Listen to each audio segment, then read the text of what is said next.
The hydraulic hiss of the airlock sounded like a dying breath, a sound Kalen Vance had heard 1,000 times in 1,000 different star systems. He wiped a smear of grease from his cheek, the substance dark and iridescent against his pale skin, and adjusted the collar of his flight jacket. The leather was worn, scuffed at the elbows and fading from a deep midnight blue to a dusty gray, much like Kalen himself. He was 34 years old, though the war had aged him by 2 decades. Once, he had been Lieutenant Vance, a pilot in the Terran Coalition Vanguard, flying high-velocity interceptors that moved faster than the speed of thought. Now, he was just Vance, a salvager picking through the metallic carcasses of dead ships on the fringes of the galaxy, selling scrap to whoever had the credits. Today, the buyer was the Varen Empire. Kalen stepped off his battered hauler, the Iron Lung, and onto the pristine docking bay of the war moon Vera. The contrast was offensive. His ship was a patchwork of welded hull plates and exposed conduit, smelling of recycled air and stale coffee.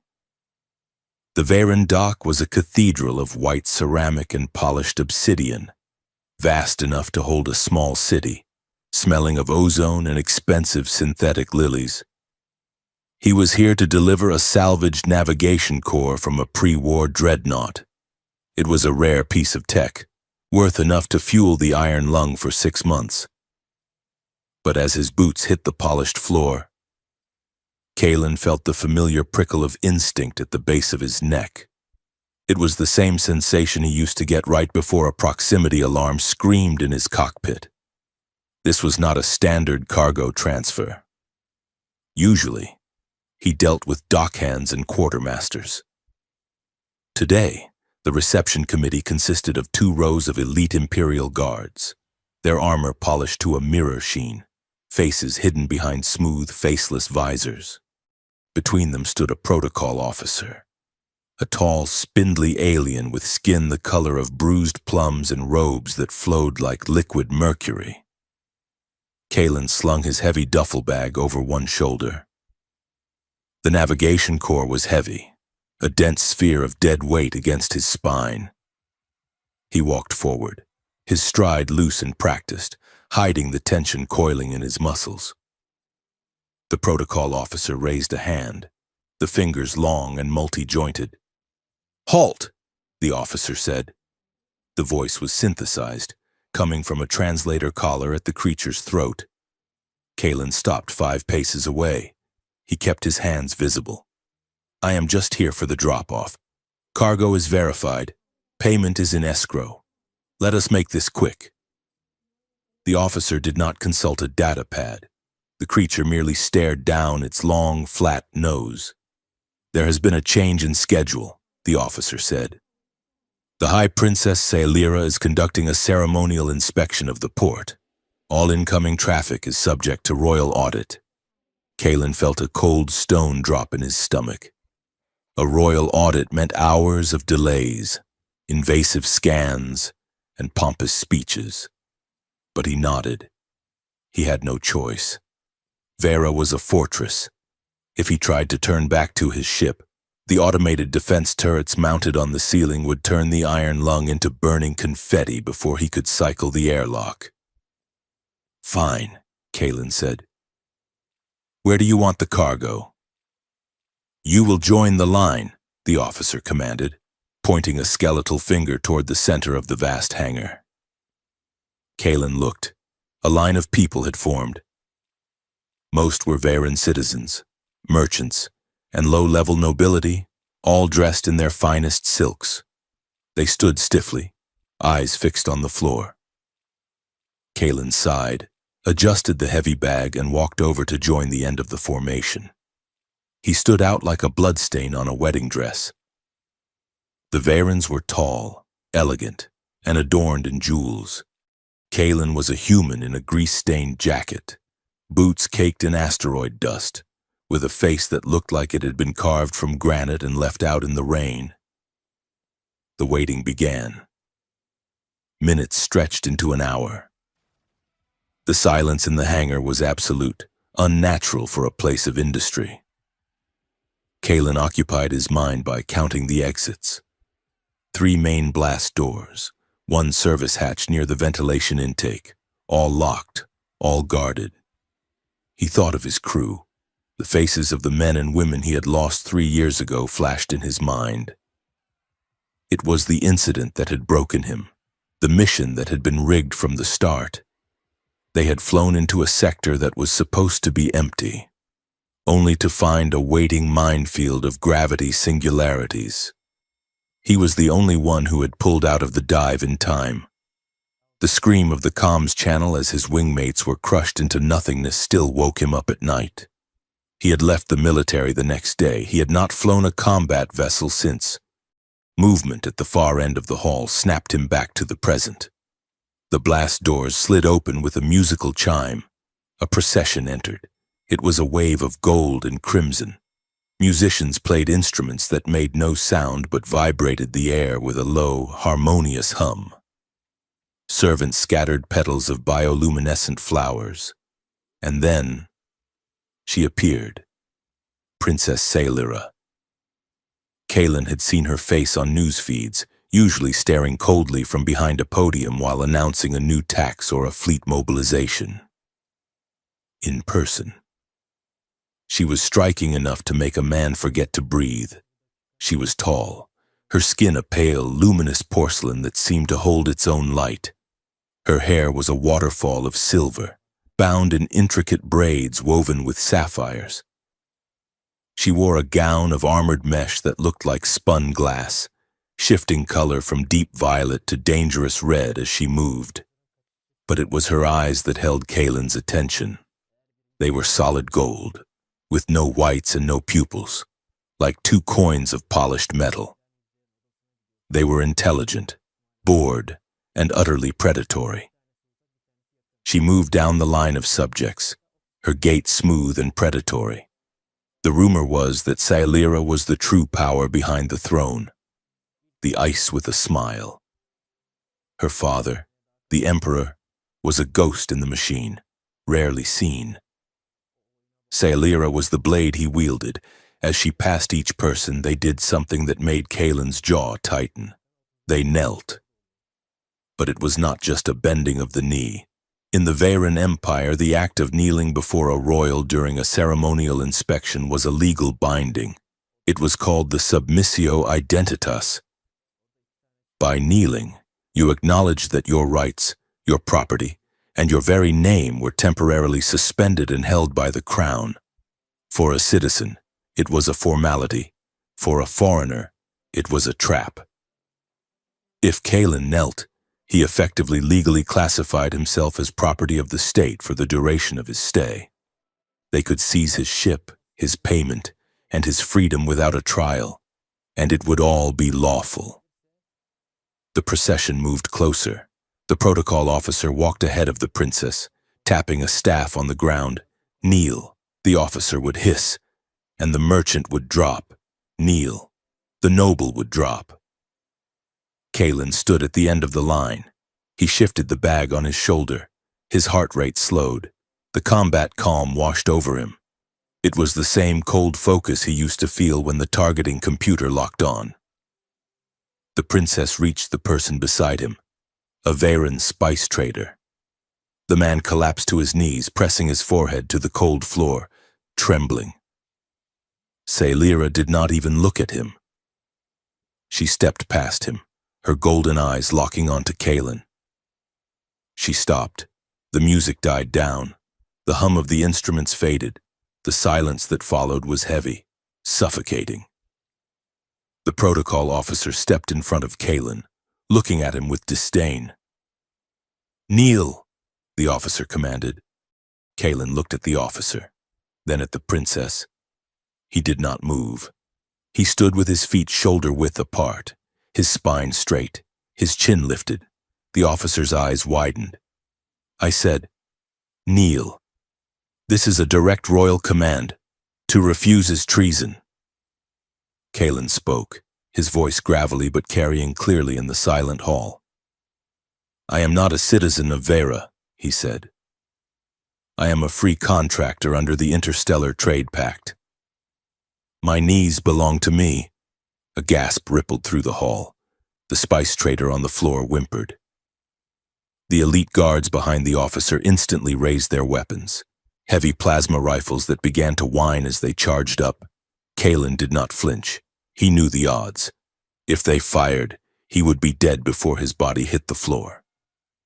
But he also knew that if he knelt, he would be dead in a slower, more humiliating way. He would rather die standing. The officer sputtered, his face turning a darker shade of purple. You insolent primate! You will submit, or you will be executed where you stand. Kalen ignored the officer. He looked directly at Princess Salira. She was watching him. She had not moved, but the boredom in her golden eyes had vanished. She was studying him, tilting her head slightly to the side like a scientist examining a new, dangerous bacteria under a microscope.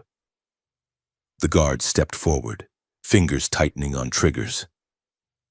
Wait, Salira said. Her voice was not loud, but it cut through the tension like a diamond cutter through glass. It was melodic, rich, and terrified everyone in the room except Kalen. The guards froze. The protocol officer bowed low. Highness, this savage insults you. Allow us to remove him. Salira stepped closer to Kalen. She was tall enough that she looked him directly in the eye. She smelled of cold rain and electricity. She looked at his worn jacket, his scarred hands, the defiant set of his jaw. You know the law, human? She asked softly. Her lips curved into a faint, unreadable smile. Refusal to submit during inspection is a capital offense. I know, Kalen said. And yet you stand, she said. I stand, Kalen confirmed. She stepped even closer, invading his personal space. He could feel the heat radiating from her skin. She was looking for fear. She wanted to see him blink. She wanted to see him sweat. Kalen looked back at her. He saw the intelligence behind the gold. He saw a woman who was used to being terrified of, used to being obeyed, and perhaps deeply bored by the predictability of it all. You have a death wish? She whispered, low enough that only he could hear. I have a dignity wish, Kalen replied. I walked in here a free man. I am walking out the same way, or I am not walking out at all. Salira stared at him for a long heartbeat. Then, her smile widened. It was not a cruel smile. It was a smile of genuine, delighted amusement. It transformed her face from a statue of ice into something vibrant and dangerous. She turned to the court, to the guards, to the cameras that were broadcasting this inspection to 300 worlds in the Empire.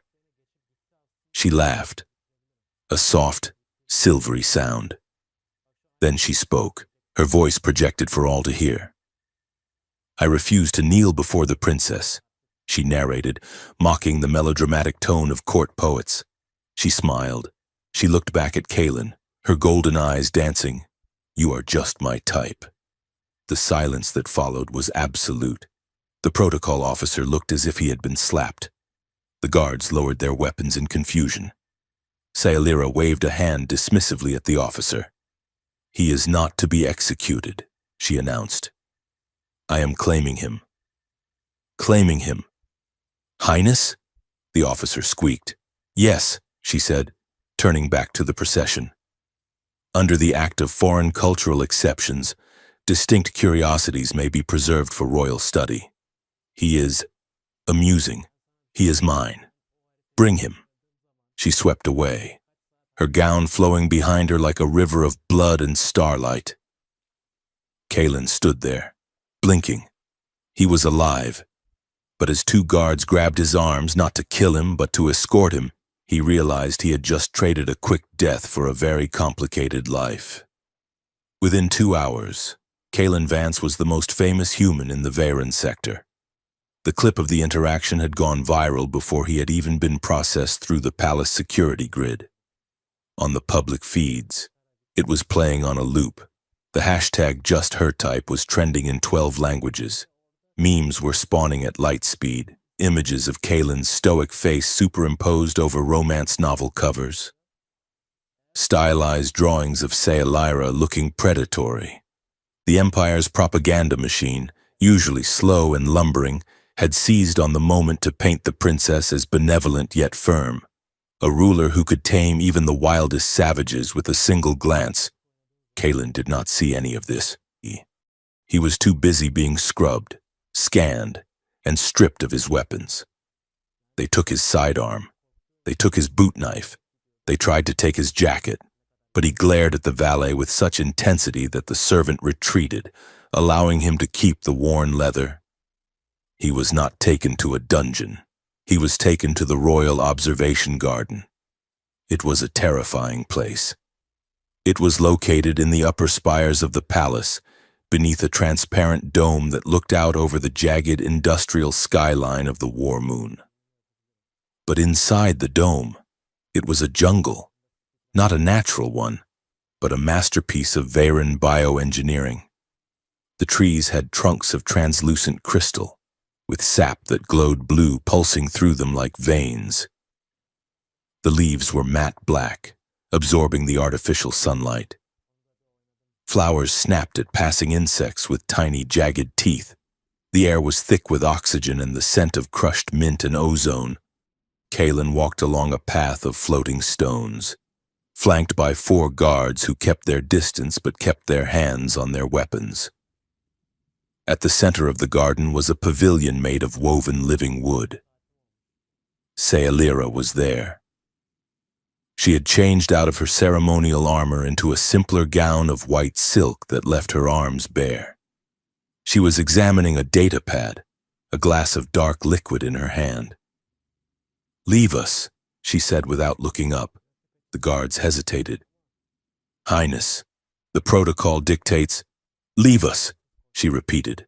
Her voice was flat, sharp. "Or I will have you reassigned to waste recycling on the outer rim." The guards vanished. Kaylin stood at the edge of the pavilion. He felt exposed without his gun. The walls of the garden were covered in soft moss that he knew was likely filled with audio sensors. "So," he said, his voice rough, "am I a pet? Or a prisoner?" Sayalira looked up. Her golden eyes were unblinking. "You are a necessity," she said. "Sit." She gestured to a chair opposite her. Kaylin remained standing. "I prefer to stand." She sighed, placing the datapad on the table. "You are stubborn. I like that. It will make this believable." "Make what believable?" "The charade," she said. She stood and walked toward the edge of the pavilion, trailing her hand over the petals of a carnivorous orchid. The flower nuzzled her finger affectionately. "My court is a viper's nest, Mr. Vance." Everyone smiles, everyone bows, and everyone is holding a dagger behind their back. My father is ill. The succession is disputed. There is a faction within the Defense Ministry that believes I am too soft to rule because I favor economic expansion over endless war. She turned to face him. "I need a distraction. I need someone who draws the eye, someone who is visibly, loudly unpredictable. A savage outsider who refuses to follow the rules, whom I have supposedly taken as a lover or a pet. It keeps my enemies focused on you, focused on the scandal, while I maneuver the pieces I need to expose their treason." Kaylin let out a short, dry laugh. "So I am a lightning rod. You want me to stand in the storm so you don't get wet?" "Precisely," she said. "And why would I agree to this?" Kaylin asked. "I have a ship. I have a route. I don't play politics." "Because," Sayalira said, her voice dropping an octave, becoming serious, "if you try to leave, the ministry will kill you. You humiliated them today, and they cannot let that stand. You are safe only as long as you are under my personal protection." Kaylin crossed his arms. "I'll take my chances with the exits." I thought you might say that, Salira said. She tapped the table, and a hologram sprang to life in the air between them. It was a jagged, rotating 3D model of a debris field. Kalen felt the blood drain from his face. He recognized the signature, the radiation patterns, the shattered hull markings. This is the sector where your squadron died, Salira said softly. Sector 4 Alpha. Kalen stared at the image. The ghosts of his friends screamed in the back of his mind. Where did you get this? The official report says it was a navigational error. Salira continued. Pilot error. That you led your team into a gravity well. That's a lie, Kalen rasped. The sensors were jammed. The buoys were moved. I know, Salira said. Kalen looked at her sharply. How do you know? Because the order to move the buoys came from Vera, she said. From the same faction in the Defense Ministry that is currently trying to depose me. They were testing a new area denial weapon. Your squadron was the test subject. Kalen felt a cold rage wash over him, a sensation so intense it almost made his vision blur. The hands that had killed his friends were here, in this palace. You are lying, he said, though he knew she wasn't. Help me, Salira said. Play the part. Be the arrogant human who caught the princess's eye. Let them hate you. Let them watch you. And while they are watching you, I will give you access to the internal archives. We can prove who signed the order. We can expose them. You get justice. I get my throne. Kalen looked at the hologram, then at the princess. He saw the calculation in her eyes, but he also saw a glimmer of shared danger. She was using him, yes, but she was offering him the one thing he had never been able to find, the truth. He took a slow breath, inhaling the synthetic sweetness of the garden. I don't kneel, he said quietly. I know, Salira replied. I wouldn't want you to. Fine, Kalen said. I'll play your game. But the moment I find the name of the man who signed that order, I'm done. And if I find out you're playing me... You will do what? Salira asked, arching an eyebrow. I'll show you just how dangerous a human can be, Kalen said. Salira smiled. This time, it reached her eyes. It was a terrifying look. I am counting on it. She deactivated the hologram. Come, we must be seen leaving together. The narrative requires visual confirmation. They turned to leave the garden. The path led through a dense archway of flowering vines. As they stepped through, a low hum filled the air. Kalen stopped. He knew that sound. It wasn't the wind. It wasn't the biomachinery of the plants. It was the whine of a capacitor charging. Down! Kalen shouted. He didn't think. He didn't deliberate. He moved with the muscle memory of a man who had spent 10 years dodging missiles at Mach 2. He tackled Salira. He slammed into her, wrapping his arms around her waist and driving her to the ground. The silk of her dress was slippery, her body hard and surprisingly heavy. They hit the mossy floor just as the air where her head had been sizzled and popped. A beam of superheated plasma scorched the air, slicing through the vines and turning them to ash. Kalen rolled, covering Salira's body with his own, shielding her from the follow-up shot. He looked up. A small, spherical drone, painted in the gold and white colors of the royal procession, hovered 10 feet above them. It was a ceremonial camera drone, rigged with a jury-rigged lass cutter. It adjusted its angle, the lens glowing red as it prepared to fire again. Kalen scrambled for a weapon he didn't have. He grabbed a heavy stone from the garden border. The drone whined. Kalen hurled the stone. It wasn't a bullet, but he threw it with the force of a desperate man.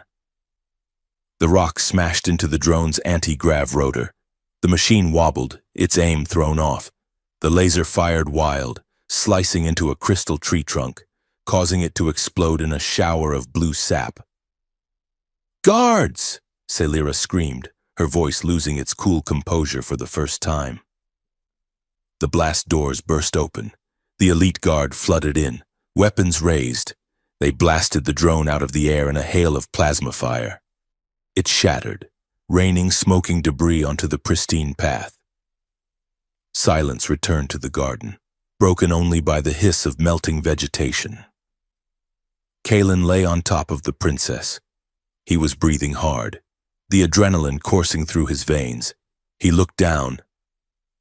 Celira was staring up at him. Her hair was disheveled, spread out like a halo of silver on the dark moss. Her golden eyes were wide. For a second, the mask was completely gone. She looked shocked. Not just that someone had tried to kill her, that was business as usual, but that he had saved her. He could feel her heart hammering against his chest. He could smell the ozone on her skin. "Are you hit?" he asked, his voice rough. "No," she whispered. Her gaze flicked from his eyes to his mouth, then back up. She didn't push him off. The guards were running toward them. Kalen pushed himself up, offering her a hand. She took it. Her grip was strong, her skin cool to the touch. She pulled herself up, smoothing her dress, instantly regaining her regal posture, though her chest was still heaving. "That," she said, dusting off a piece of moss, "was a ceremonial drone. It was hacked. Inside job," Kalen said, scanning the tree line. "Someone knew we were here." Celira looked at the smoking wreckage of the drone. Her expression hardened into diamond-edged fury. Then she looked back at Kalen. The calculation was back, but there was something else now. A curiosity that was no longer academic. "You have excellent reflexes, Mr. Vance." "I was a pilot," Kalen said. "You don't survive long if you're slow." She stepped closer to him. The guards formed a protective ring around them, facing outward, but Celira ignored them. She looked at Kalen, really looked at him, realizing that the pet she had acquired was a wolf.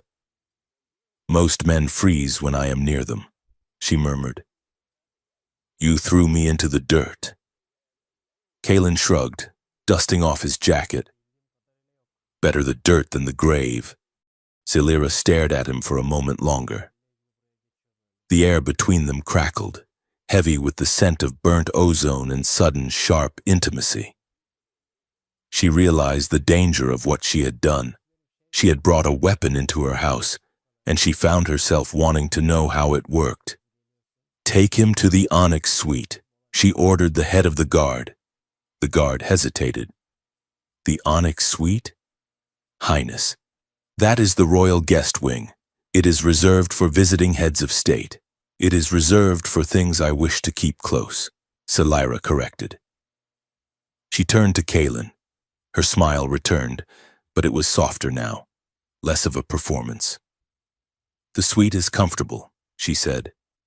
"But make no mistake, Kalen, the doors will be locked. The windows are reinforced. You are in a gilded cage." Kalen met her gaze. He didn't smile. "A cage is still a cage, princess." Celira turned to walk away, surrounded by her guards. She paused and looked back over her shoulder. "Try not to break the furniture," she said. "I have a weakness for men who don't fold, but I do hate replacing the upholstery." She walked away, leaving Kalen standing in the smoking ruins of the garden, the smell of burnt sugar and danger filling his lungs. He watched her go, realizing with a heavy certainty that surviving the assassins might be the easy part. Surviving her would be the real challenge. The Onyx Suite was larger than the entire hangar deck of the Iron Lung, and it was significantly less comfortable. The walls were carved from volcanic glass that seemed to absorb the light, and the furniture was suspended on localized anti-gravity fields that hummed at a frequency Kalen Vance found directly irritating to his molars. He stood in front of a mirror that adjusted his reflection to make him look taller and more heroic. tugging at the collar of the absurd garment he had been forced to wear. It was a formal tunic made of a fabric that shifted texture depending on the ambient noise level. Currently, because Kalen was swearing under his breath, the fabric had turned into a stiff, abrasive mesh. "Stop fidgeting," Princess Salira said from the doorway. "You look almost civilized." Kalen turned. Salira was leaning against the doorframe, watching him with the critical eye of a mechanic inspecting a faulty thruster. She was dressed in casual palace wear, which meant a robe of shimmering liquid silk that cost more than the GDP of a small colony. "This shirt hates me," Kalen said. "Every time I move, it stiffens up. I feel like I am wearing a deep-sea pressure suit. It is a psychosomatic weave," Salira explained. "Walking into the room, it reacts to aggression. If you would relax, it would turn to velvet. The fact that it is currently armor suggests you are planning to punch someone." "I am always planning to punch someone in a place like this," Kalen muttered. Salira ignored him, circling him slowly. "We have the High Council reception in 2 hours. This is your debut. The incident at the dock was a spark. Tonight, we pour gasoline on the fire. But you need to survive the initial blast." She stopped in front of him, reaching out to adjust the sash across his chest. "The palace is a battlefield." "Kalen," she said, her voice low and instructional. "But we do not use plasma rifles here. We use etiquette, we use silence, and we use smiles." Kalen looked down at her hands. They were steady, precise. "I know how to fight," he said. "You know how to kill," Salira corrected, looking up into his eyes. "That is useless here. Here, if you kill someone, you are a brute. If you humiliate them so thoroughly that they wish they were dead, you are a master. You need to learn the language." She tapped a small device pinned to his shoulder. "This is a centimeter," she said. "A what?" "In Varen high culture, pheromones are part of the conversation," she explained. "This device will release synthetic scents to mask your natural, human odor. It is currently set to neutral diplomatic. If you get angry, it will switch to spiced ozone. If you are submissive, it smells of sweet grass. And if I am bored," Kalen asked, "it smells of wet cardboard," Salira said with a smirk. "Try not to trigger that one. It insults the host." She stepped back, satisfied with his appearance. "Rule number 1. Never smile with your teeth. In Varen body language, baring teeth is a prelude to biting. It signals loss of control. Keep your lips closed. Smirk. Be amused. But never be happy." Kalen practiced a tight-lipped expression. "You look like you have indigestion," Salira critiqued. "We will work on it." Rule number 2. When a noble insults you, and they will, do not defend yourself. Defense implies their opinion has value. Instead, agree with them in a way that makes them sound ridiculous. "Weaponized agreement," Kalen noted. "I can do that. We shall see," Salira said, turning toward the door. "Come. The sharks are circling, and I promised them fresh meat." The grand hall of the Varen Palace was a sensory overload that made Kalen wish he was back in a nebula storm. The ceiling was a projection of the galaxy, moving in real time. The floor was a mosaic of semi-precious stones that chimed softly when stepped upon. The air was thick with 100 different alien perfumes, a cloying mix of flowers, musk, and metallic tangs. Hundreds of courtiers filled the space. They were tall, slender beings with skin ranging from violet to obsidian, draped in light-coated robes that flashed with complex patterns of status and lineage. When the herald announced them, the room went silent. "Her Royal Highness, Princess Salira of House Vera." The herald boomed, and the companion. Kalen stepped into the light beside Salira. He felt 1,000 eyes lock onto him. He could practically feel the weight of their judgment. He forced his shoulders back, adopting the loose, ready stance of a pilot on the flight deck. Sailera placed a hand on his arm. Her touch was light, but her fingers dug in slightly, a silent command to stay sharp. They walked through the crowd. The courtiers parted like water, forming a corridor of whispering silk and flashing lights. "Look at the primitive," a voice whispered. "Is it true he refused to kneel?" Another murmured. "He looks like a labor drone in expensive drapery." Kalen kept his face impassive, though his sash stiffened slightly at the comments. He focused on Sailera. She was radiant, a creature of ice and gold, nodding to people with a smile that did not reach her eyes. They reached the center of the room, where the High Council members stood. Among them was Lord Varric, a towering Veyran with skin the color of dried blood and a jawline that looked like it could crush rocks. He was the Minister of Defense, the man Sailera suspected of treason. Varric watched them approach, his eyes narrowing. He held a goblet of iridescent wine in one massive hand. "Princess," Varric rumbled, his voice like grinding gears, "you bring your project into polite society. How bold!"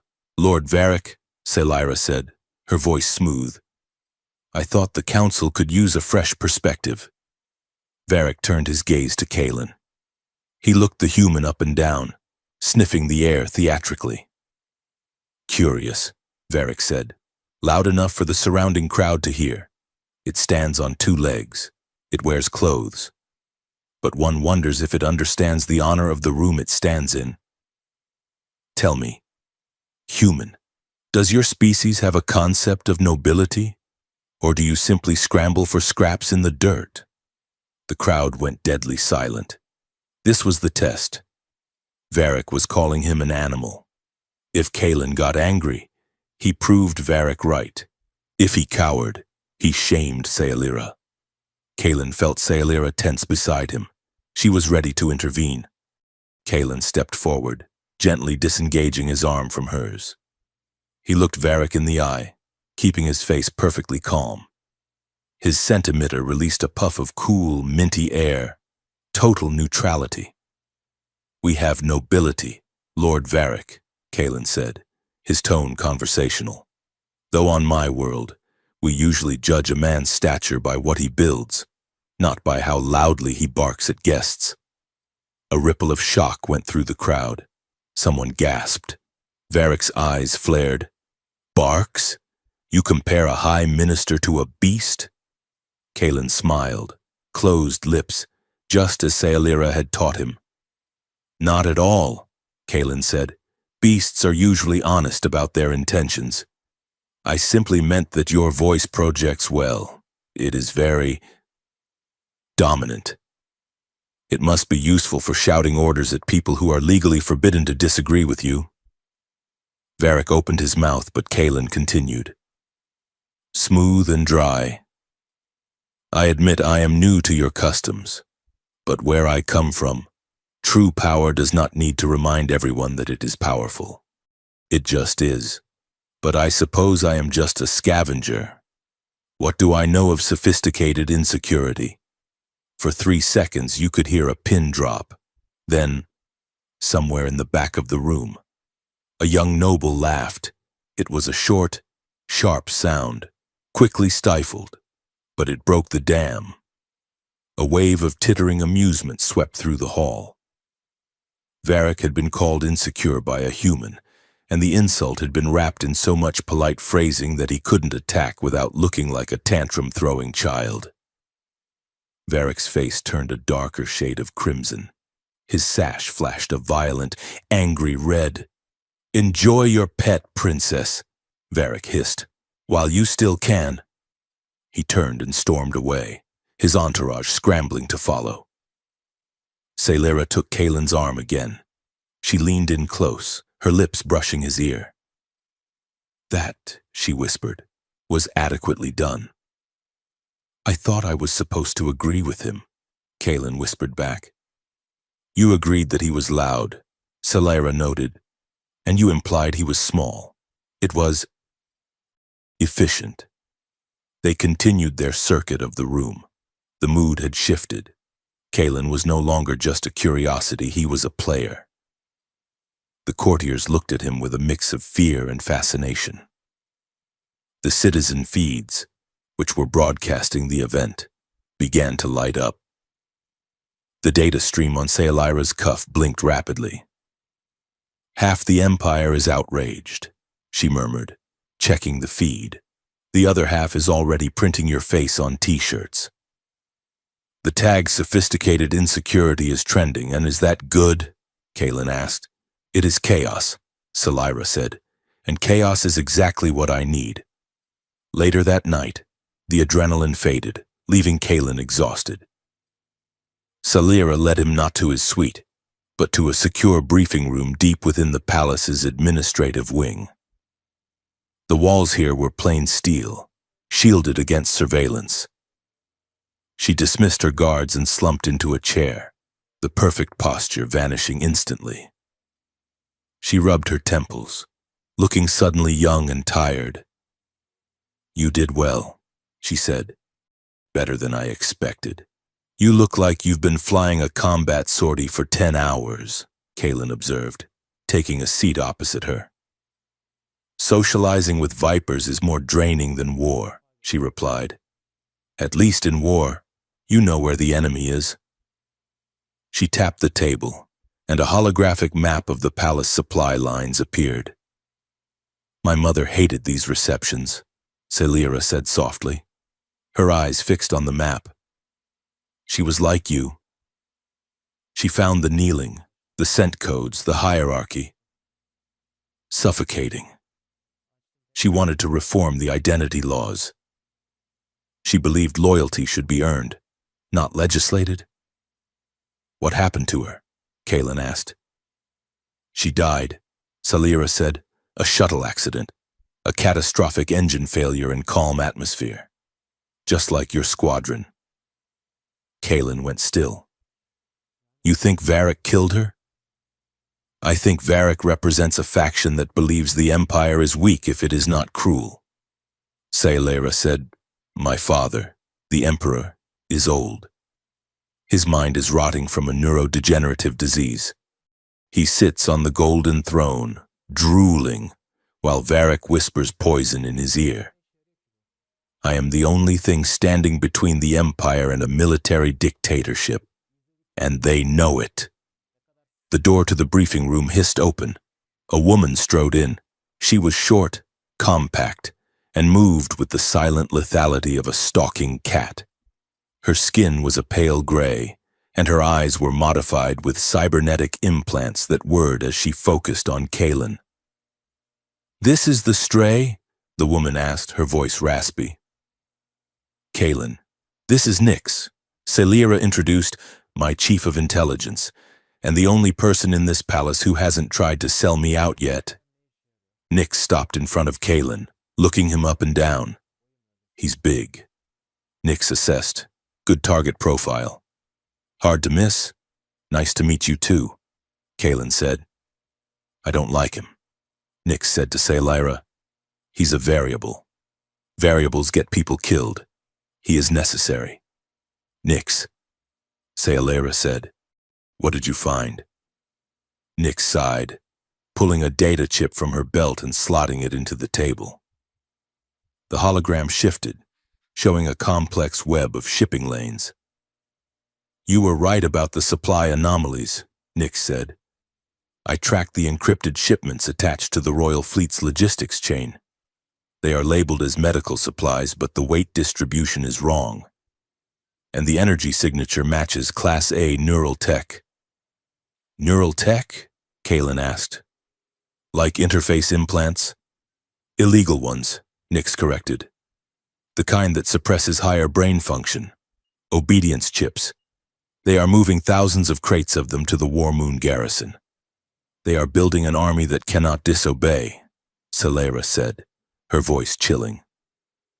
Varric isn't just planning a coup, He is planning to enslave the military. We need proof, Kalen said. Hard proof. A shipping manifest isn't enough. We need the source code, Sailira said. She looked at Kalen. There is a place, she began, hesitating. Beneath the palace, the ancient archives. It houses a relic from the first dynasties, a biocrystalline interface called the Truth Layer. It records the emotional and factual truth of every royal decree ever signed. So we go down there and ask it what Varric is doing, Kalen asked. It is not that simple, Sailira said. The relic is temperamental. It does not respond to passcodes or DNA alone. It responds to emotional resonance. It requires two anchors to activate it, two minds that are compatible in their psychological resilience and intent. And let me guess, Kalen said dryly. You are one anchor, and you are the only profile I have found in 10 years that matches the secondary parameters, Sailira said. That's a hell of a coincidence, Kalen said. Nick snorted. There are no coincidences with her pilot. She scanned your psychological profile the moment you landed on the dock. She picked you because you're broken in the same specific way she is. Nix, Sailira snapped. It's true, Nick shrugged. High trauma tolerance, authority defiance, emotional compartmentalization. You two are a matched set of disasters. That's why the relic will talk to you. Sailira looked away, a rare flush of embarrassment coloring her cheeks.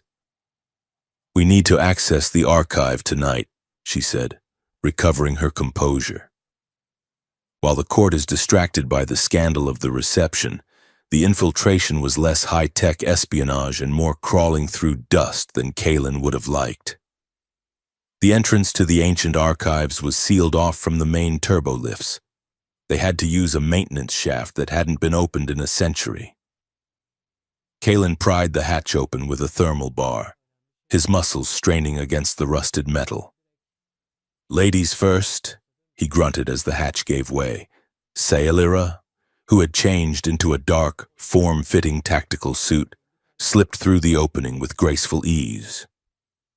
Kalen followed, sealing the hatch behind them. They were in a narrow service tunnel, lit only by the faint bioluminescence of fungi growing on the walls. It was quiet, damp, and smelled of earth and old secrets. Keep your voice down, Sailira whispered. The internal sensors are offline here, but sound carries. They moved in silence for 20 minutes, descending deeper into the moon's crust. Kalen watched Sailira move. She was different down here. The royal mask was gone. She moved with purpose, checking corners, her breathing steady. Why do you stay? Kalen asked suddenly, his voice barely a breath. Sailira paused. What? You hate the court.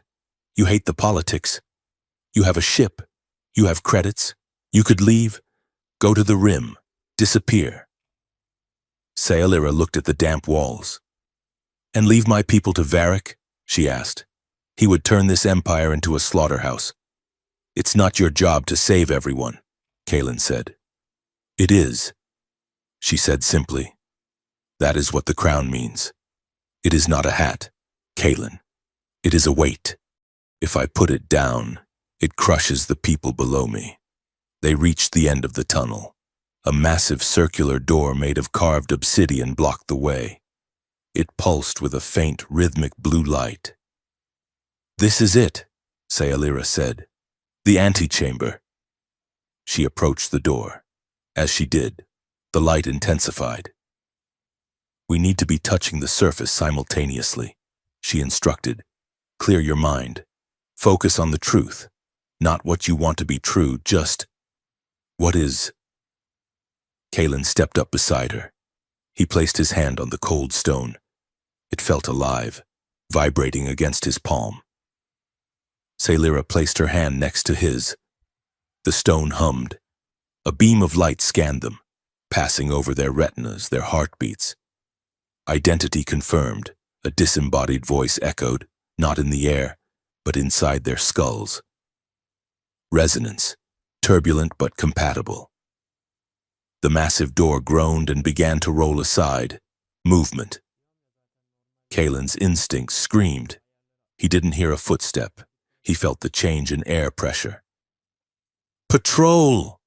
he hissed. He grabbed Sailira and yanked her sideways into a narrow maintenance alcove just as the main corridor lights flooded on. A squad of automated sentry drones glided past the intersection they had just vacated. Their sensors swept the area with red laser grids. Kalen pressed Sailira back against the rough stone wall of the alcove. It was tight, too tight. His chest was pressed against hers, his legs tangled with hers. The drones hovered, scanning. "Don't move," Kalen breathed, his lips inches from her ear. Sailira went rigid. She was trapped between the wall and the solid wall of his body. She looked up at him.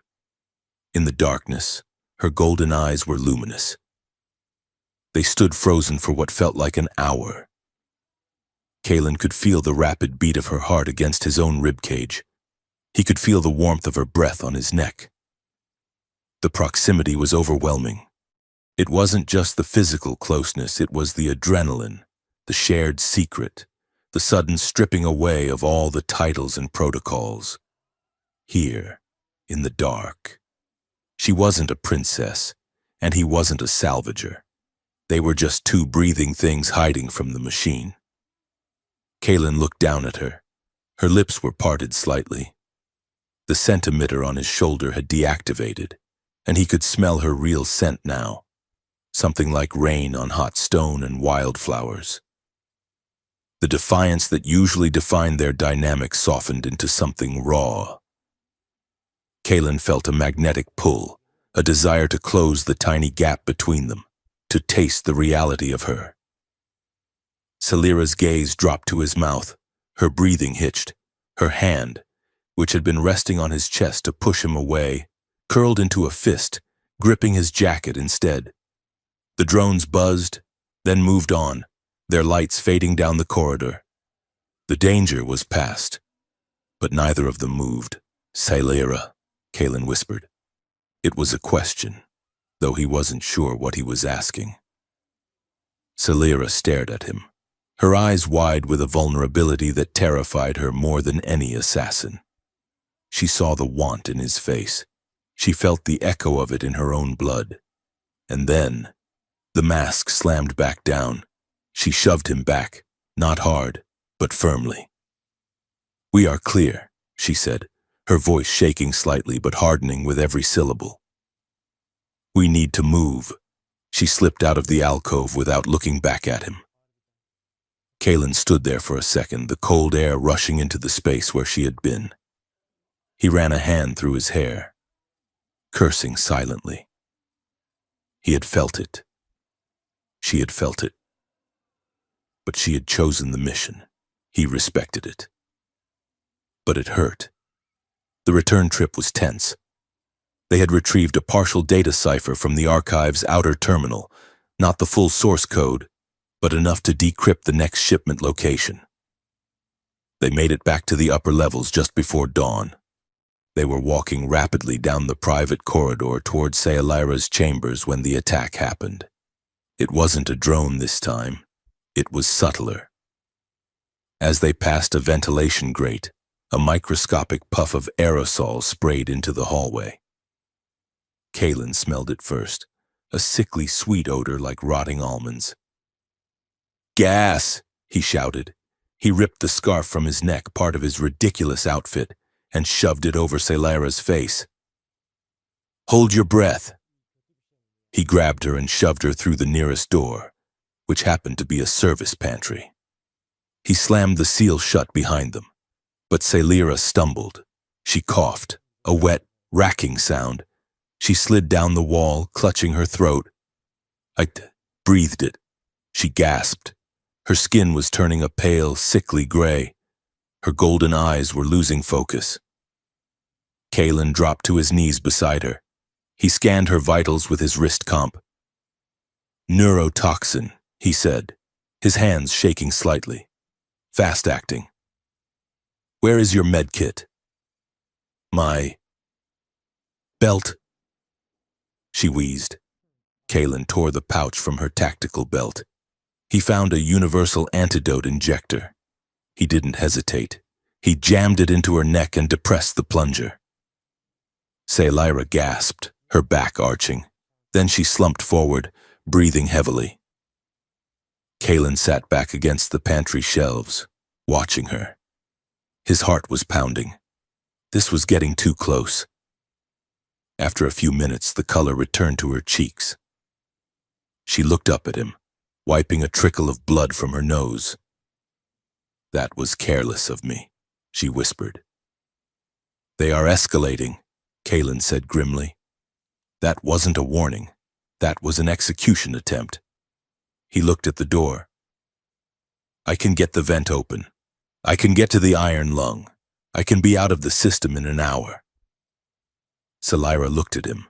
She didn't order him to stay. She didn't offer him money.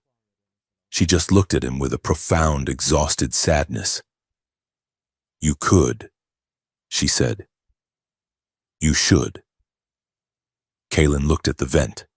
Then he looked at the princess sitting on the floor of a pantry, surrounded by jars of pickled alien fruit, looking smaller than he had ever seen her. He thought of the mines in Sector 4 Alpha. He thought of Varric's sneer. He thought of the way Saylyra had looked in the alcove. He sighed and leaned his head back against the wall. I'm not going anywhere, he said. Why? Saylyra asked. Because I don't leave a wingman behind, Kalen said. And because I really want to punch Varric in the face. Saylyra let out a weak laugh. Thank you, she said. And then, her voice dropped, losing all its royal inflection. Not the princess thanking the subject. Just Saylyra. Thank you for seeing me. Kalen, everyone sees the crown. Everyone sees the power. You are the only one who looks at me and sees just a person, a tired person. Kalen reached out and rested his hand on her shoulder. I see you, Saylyra, he said. But let's get one thing straight. He met her gaze, his expression serious. I am staying because I choose to, not because I'm your pet, not because of the contract. I am staying because I want to fight this fight with you, Dinladam, but I won't be owned. If we do this, if we move forward, whatever this is between us, it happens on equal ground. No commands, no games. Saylyra looked at his hand on her shoulder. She covered it with her own. Her fingers were cold, but her grip was firm. She looked up, and the predatory sharpness was gone. In its place was relief, the relief of someone who has been carrying a mountain alone and finally feels someone else lifting a corner. Equal ground. She agreed. She smiled. It wasn't the dazzling smile of the court, or the amused smile of the garden. It was small, tired, and completely real. Now help me up, the princess said. We have a conspiracy to burn to the ground. The political atmosphere in the capital was poisonous, but the air on the War Moon's industrial sector was literally toxic. Kalen Vance checked the seal on his rebreather mask as the heavy transport shuttle descended through the smog of Sector 12. Beside him, Princess Saylyra sat with perfect posture, though her fingers drummed a restless rhythm on her armrest. The screens inside the shuttle were broadcasting the latest news from the High Council. Minister Varric had formally proposed the Anti-Human Security Reform Act. The bill claimed that foreign influences, specifically human mercenaries, were destabilizing imperial culture and compromising military discipline. It was a thinly veiled coup disguised as xenophobia, designed to strip Saylyra of her allies and isolate the throne. He is not subtle, Kalen muttered, watching Varric's holographic face rant about the purity of Varen logic. He does not need to be subtle. Celira replied, her voice tight. He has the defense ministry. He has the guns. If this vote passes, my claim to the throne is annulled on the grounds of compromised judgment, and you will be arrested as a foreign agent. Then we better find that proof, Kalen said. They were landing at the Omega-9 munitions plant. According to the partial data they had stolen from the archive, this was the distribution hub for the illegal neural tech. Officially, it was a factory for mining drones. The shuttle touched down on a landing pad suspended over a chasm of churning industrial machinery. The air outside smelled of sulfur and burning metal. Celira stood, her golden eyes hard. "Stay close," she commanded.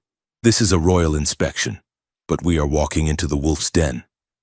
They were met by the factory overseer, a nervous Varen with trembling hands and a smile that looked like it had been painted on. He led them onto a suspended catwalk that stretched for a mile over the production floor. Below, thousands of sparks cascaded like waterfalls as automated arms assembled chassis after chassis. Kalen scanned the area. His pilot instincts were screaming.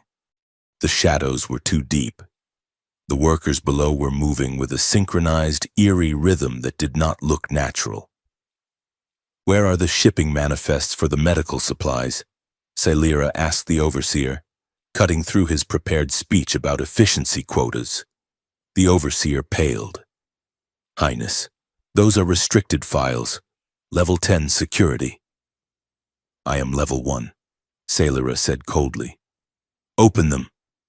The overseer hesitated, glancing up toward the control tower.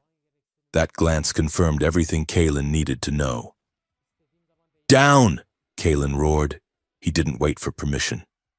He grabbed the back of Celira's armored coat and threw her flat against the metal grating of the catwalk.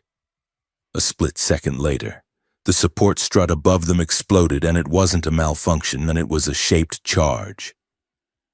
The blast sheared through the suspension cables with a sound like a cracking whip.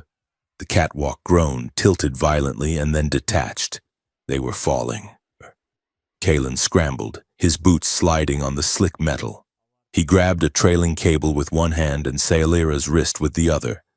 The jerk of their weight halting tore at his shoulder socket, but he held on. The catwalk crashed into the machinery 500 feet below, exploding in a ball of fire. "Hang on," Kalen gritted out, dangling over the abyss. "We are under fire," Celira shouted, pointing up. On the severed edge of the platform above, figures in black tactical gear were leaning over, raising rifles. Kalen looked down. Below them, a massive ventilation intake was churning, sucking air into the moon's subterranean storm tunnels. It was a death trap, but staying here was a firing squad. "Trust me," Kalen yelled over the roar of the wind. "Do I have a choice?" Celira yelled back. "No!" Kalen let go of the cable. They dropped like stones, plummeting past the burning wreckage of the catwalk. Kalen pulled Celira into a skydiver's tuck, aiming for the sloped intake ramp. They hit the metal slope at 60 miles per hour, sliding uncontrollably into the darkness of the ventilation shaft. They tumbled through the dark, bouncing off walls, sliding down chutes slick with oil and condensation. Finally, they were spat out onto a pile of industrial mesh in a cavernous underground tunnel. Kalen groaned, rolling onto his back. Every inch of his body ached. He checked his limbs, nothing broken, just bruised. "Celira," he called out, his voice echoing in the gloom. "I am here," a voice replied from the darkness. It sounded annoyed rather than injured. Kalen clicked on his wrist light. The beam cut through the dusty air. Celira was sitting up, pulling a piece of scrap metal out of her hair. Her pristine coat was torn, and her face was smudged with soot. "Are you hurt?" Kalen asked, moving to help her up. "My dignity is in critical condition," she said, accepting his hand. "But my body is intact. Where are we?" "Storm tunnels," Kalen said, scanning the area. They run beneath the entire industrial sector. It's a maze. He looked down at her feet. She was wearing heeled boots, combat-capable, perhaps, but certainly not designed for spelunking. We have a 10-mile hike to the nearest exit, Kaelin noted. In those shoes, it will feel like 20. Celira looked down at her boots, then back at him with a flat stare. If you make one joke about royal footwear, she threatened, I will have you demoted to official imperial nuisance. I think I already hold that title, Kaelin said, suppressing a grin. At least let me break the heels off for you. Touch my boots and you lose a hand, she warned, but there was no real venom in it. She adjusted her coat, led the way. Pilot. They moved deeper into the tunnels. The air here was cold and smelled of ozone and stagnant water. Distant machinery thumped like a slow, dying heartbeat. As they walked, the banter died down, replaced by a tense vigilance. Kaelin kept his senses sharp. He knew Varric's hit squad would be tracking them. After an hour, they saw light ahead, not the harsh blue of Imperial tech, but the warm, flickering orange of a fire. Wait, Kaelin whispered, stopping Celira with a hand to her chest. Figures emerged from the shadows, 6 of them. They were Vayrens, but not the elegant courtiers of the palace. These were miners, rough, scarred, their bodies modified with heavy industrial cybernetics. They held crude kinetic weapons, leveling them at the pair. Hold, the leader growled. He was a massive wall of muscle with a robotic eye that whirred as it focused. Imperial colors. Kill them. Wait, Kaelin shouted, stepping in front of Celira. We are not your enemy. The leader scoffed. You wear the crest of the oppressor. You die like the rest. He raised a heavy rivet gun. I am Celira. The princess's voice rang out. She stepped out from behind Kaelin, pushing his protective arm aside. She stood tall, despite the dirt on her face and the torn coat. She looked every inch the royal she was. Daughter of Empress Lyra. The name stopped the miners cold. The leader lowered his weapon slightly. Lyra? He grunted. The reformer? My mother, Celira said. She fought for the rights of the outer sector workers. I am here to finish her work. The miners exchanged glances. The leader stepped forward, peering at Celira with his good eye. You have her face, he admitted grudgingly. But faces can be biosculpted. Why are you in the tunnels? Princess? Because the same people who oppress you just tried to drop a factory on my head, Celira said dryly. The leader laughed, a harsh, grinding sound. Varric. He hates loose ends. Come. If you stay here, the drones will find you. The miners led them through a hidden blast door into a makeshift camp. It was a hollowed-out cavern filled with scavenged tech and sleeping mats. Families huddled around heating coils. It was a stark, brutal contrast to the gilded halls of the palace above. Celira looked around, her expression unreadable. She saw children wearing rags, coughing from the dust. She saw the injuries, the exhaustion. The leader, whose name was Torak, led them to a secured area at the back of the camp. You want to know why we fight? Torak asked. Look, he pulled back a tarp. Behind it sat 3 men. They were large, physically imposing, but they sat perfectly still, staring at the wall. They did not blink. They did not shift. We found them wandering the lower levels near the Omega-9 plant, Torak said quietly. They are our brothers, but they are not there anymore. Kaelin stepped closer.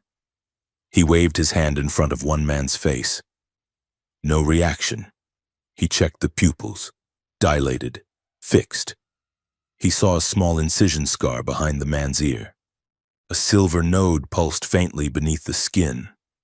Kaelin felt a wave of nausea hit him so hard he almost staggered. He knew that pulse. He knew that frequency. The hollow soldiers, Torak said. They feel no pain, no fear, no love. They only obey. Varric is turning the workers into meat droids. It is the same tech, Kalen whispered. Sayalira looked at him. Kalen? Sector 4 Alpha, Kalen rasped, his voice trembling with suppressed rage. My crew, we didn't just fly into a gravity well.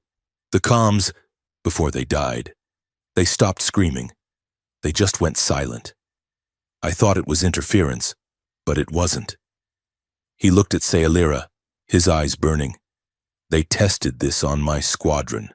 They jammed our emotional processing centers remotely. My wingman flew his ship directly into a singularity without blinking because the fear response had been switched off. Sayalira stared at the blank faces of the miners. She looked at the children in the camp. She looked at Kalen's devastated face. For the first time since Kalen had met her, the princess looked small. The arrogance, the strategy, the wit, it all crumbled under the weight of the reality in front of her. I didn't know, she whispered. Her voice broke. I sit in my tower, playing games with insults and smiles, and down here, this is happening. Ignorance is not a defense, Highness, Torak said harshly. It is a crime. Sayalira looked at the miner. She didn't argue. She didn't use her court training to deflect. You are right, she said. It is a moral failure. And I am sorry. She turned to Kalen.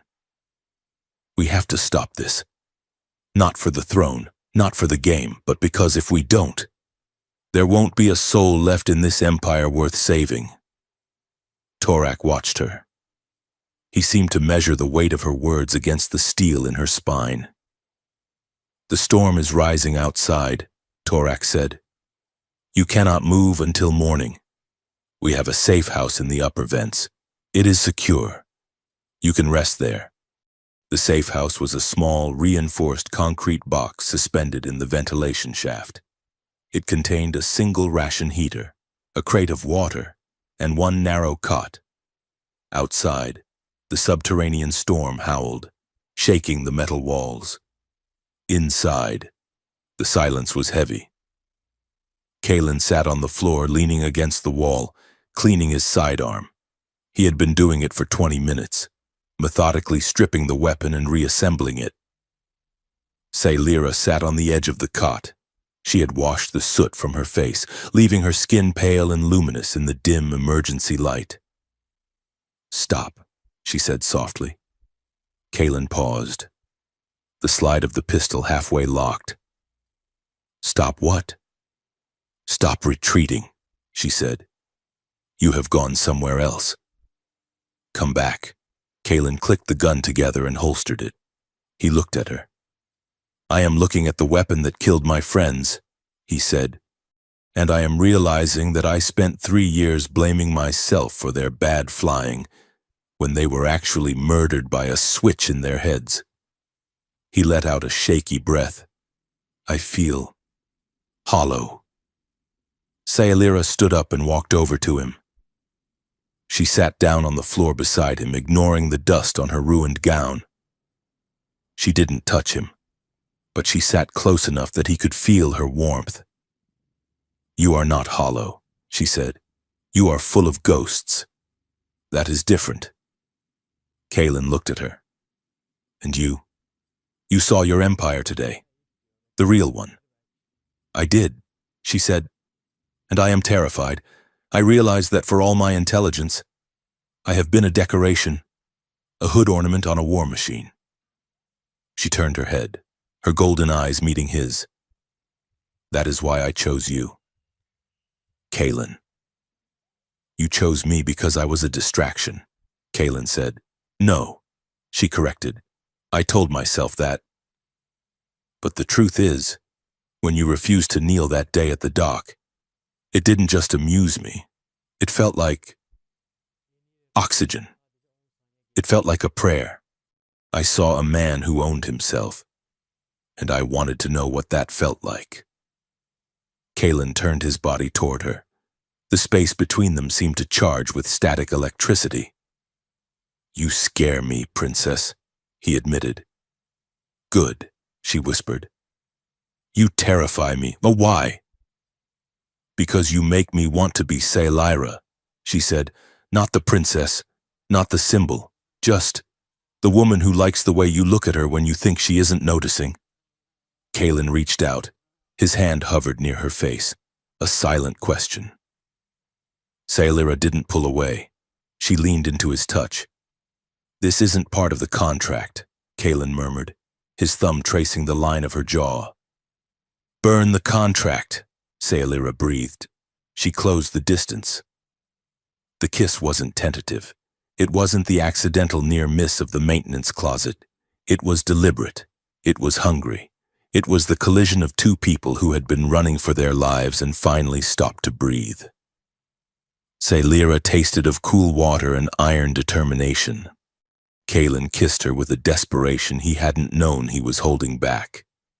He tangled his hands in her silver hair, pulling her closer, anchoring her. She made a low sound in her throat and straddled his lap, the silk of her dress bunching up. There was no royal poise now. There was only heat and skin and the desperate need to feel something other than fear. Kalen pulled back slightly, his forehead resting against hers. He needed to be sure. "If we do this," he whispered roughly, "there is no going back to the way it was. You are the future empress. I am a salvager." Lyra looked at him, her eyes fierce and dilated. "Right now," she said, her voice shaking with raw honesty, "I am not an empress. I am a woman in a storm, and I am choosing you." She kissed him again, biting his lower lip, pulling him down to the floor with her. And in the darkness of the war moon, beneath the weight of a crumbling empire, they found a different kind of alliance, one made of skin, breath, and the terrifying, beautiful courage to let someone else in. The morning did not come with sunlight. It came with the scream of proximity alarms. Kalen woke instantly, his hand going to his gun. He was tangled in the sheets of the narrow cot, Lyra's head resting on his chest. "Move!" he barked, shaking her awake. Lyra's eyes snapped open. She didn't ask questions. She rolled off the cot, grabbing her boots. The safe house rocked violently as an explosion clipped the external stabilizers. "They found us!" Lyra shouted, pulling her coat on over her disheveled dress. Kalen kicked the door open.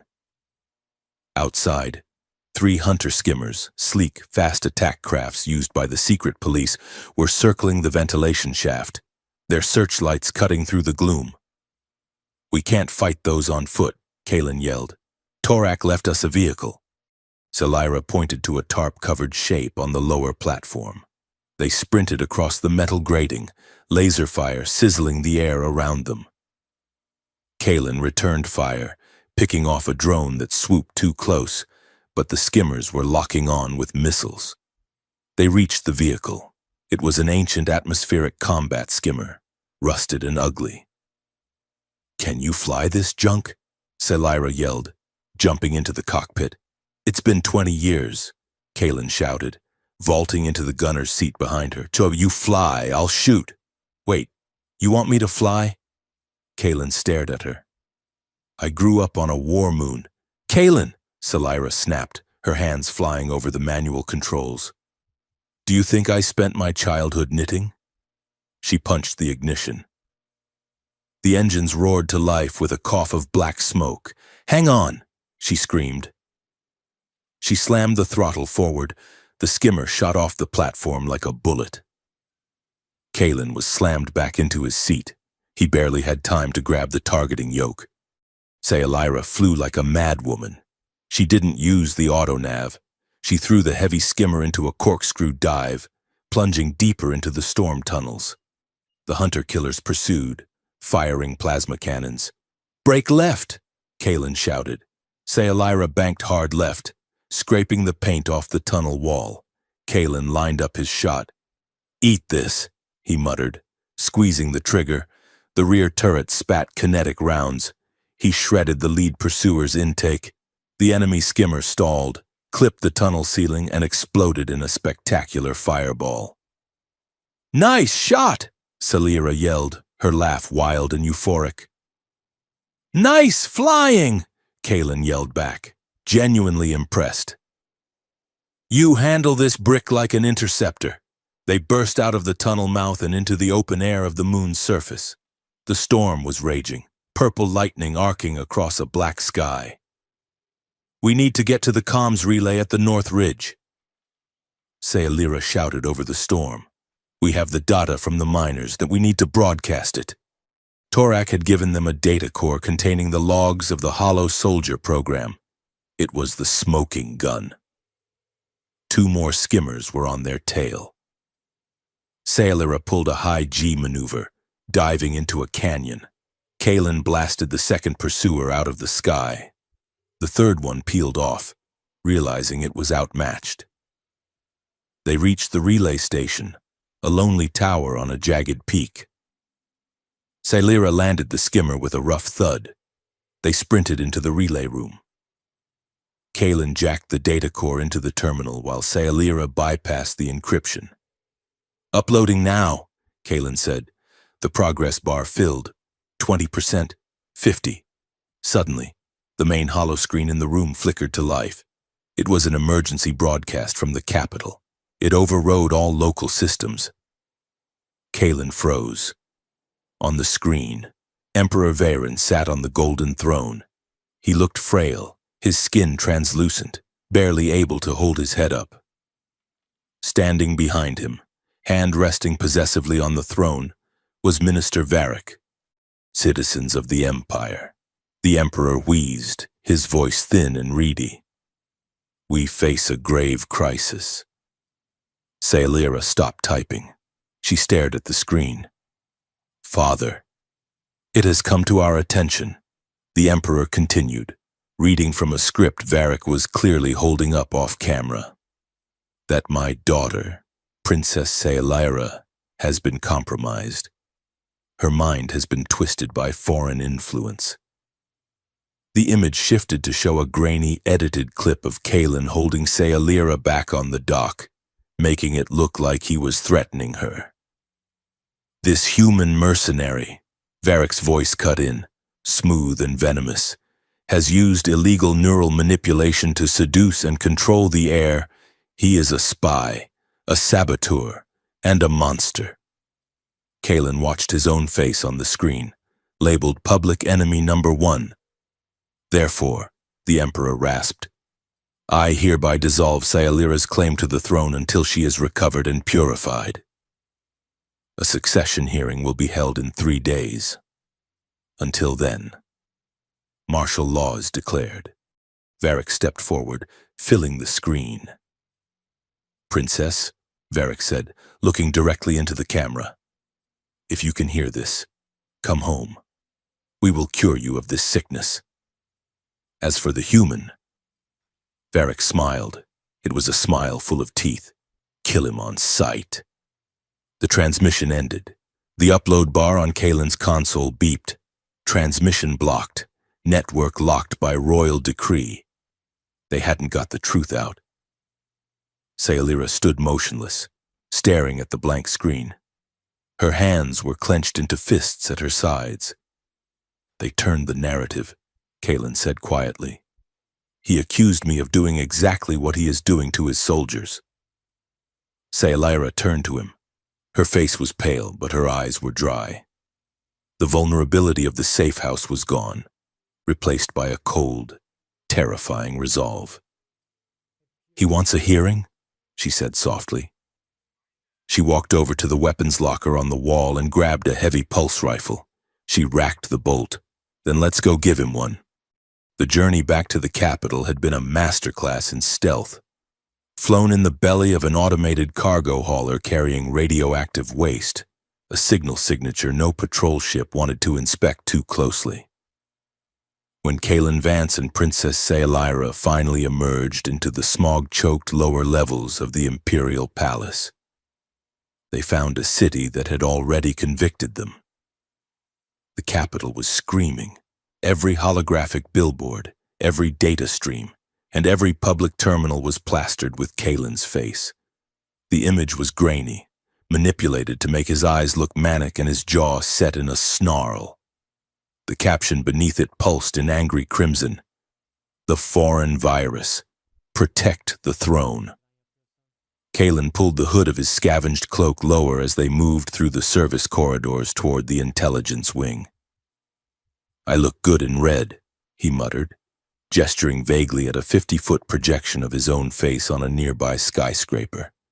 "Though they really did a number on my nose. I look like I flew into a bulkhead." "They are trying to dehumanize you," Selira said, her voice clipped and low. "If you are a monster, then killing you is not murder. It is sanitation." They reached the heavy blast doors of the intelligence wing. Selira pressed her palm to the scanner. It flashed green, then red, then green again, Nix's bypass code. Inside, the atmosphere was frantic. The few analysts loyal to Nix, and by extension, Selira, were scrambling. Nix herself was pacing the central table, looking more wired than usual. Her cybernetic eye whirred aggressively as she saw them. "You are alive," Nix said, which was her version of a warm welcome. "And you are the most wanted man in the galaxy. Varric has the Imperial Guard sweeping the Noble District. He claims you are using mind control spores on the princess." "Creative," Kalen noted. "It is working," Nix said grimly. "Admiral Hannon, one of our last loyalists in the fleet, disappeared 4 hours ago. His ship was boarded by Varric's internal security. We assume he is dead or in a black site." Selira went still. "Hannon was a good man. We are running out of time." Selira said, "The succession hearing is in 48 hours. If I walk into that amphitheater as a compromised victim, Varric wins.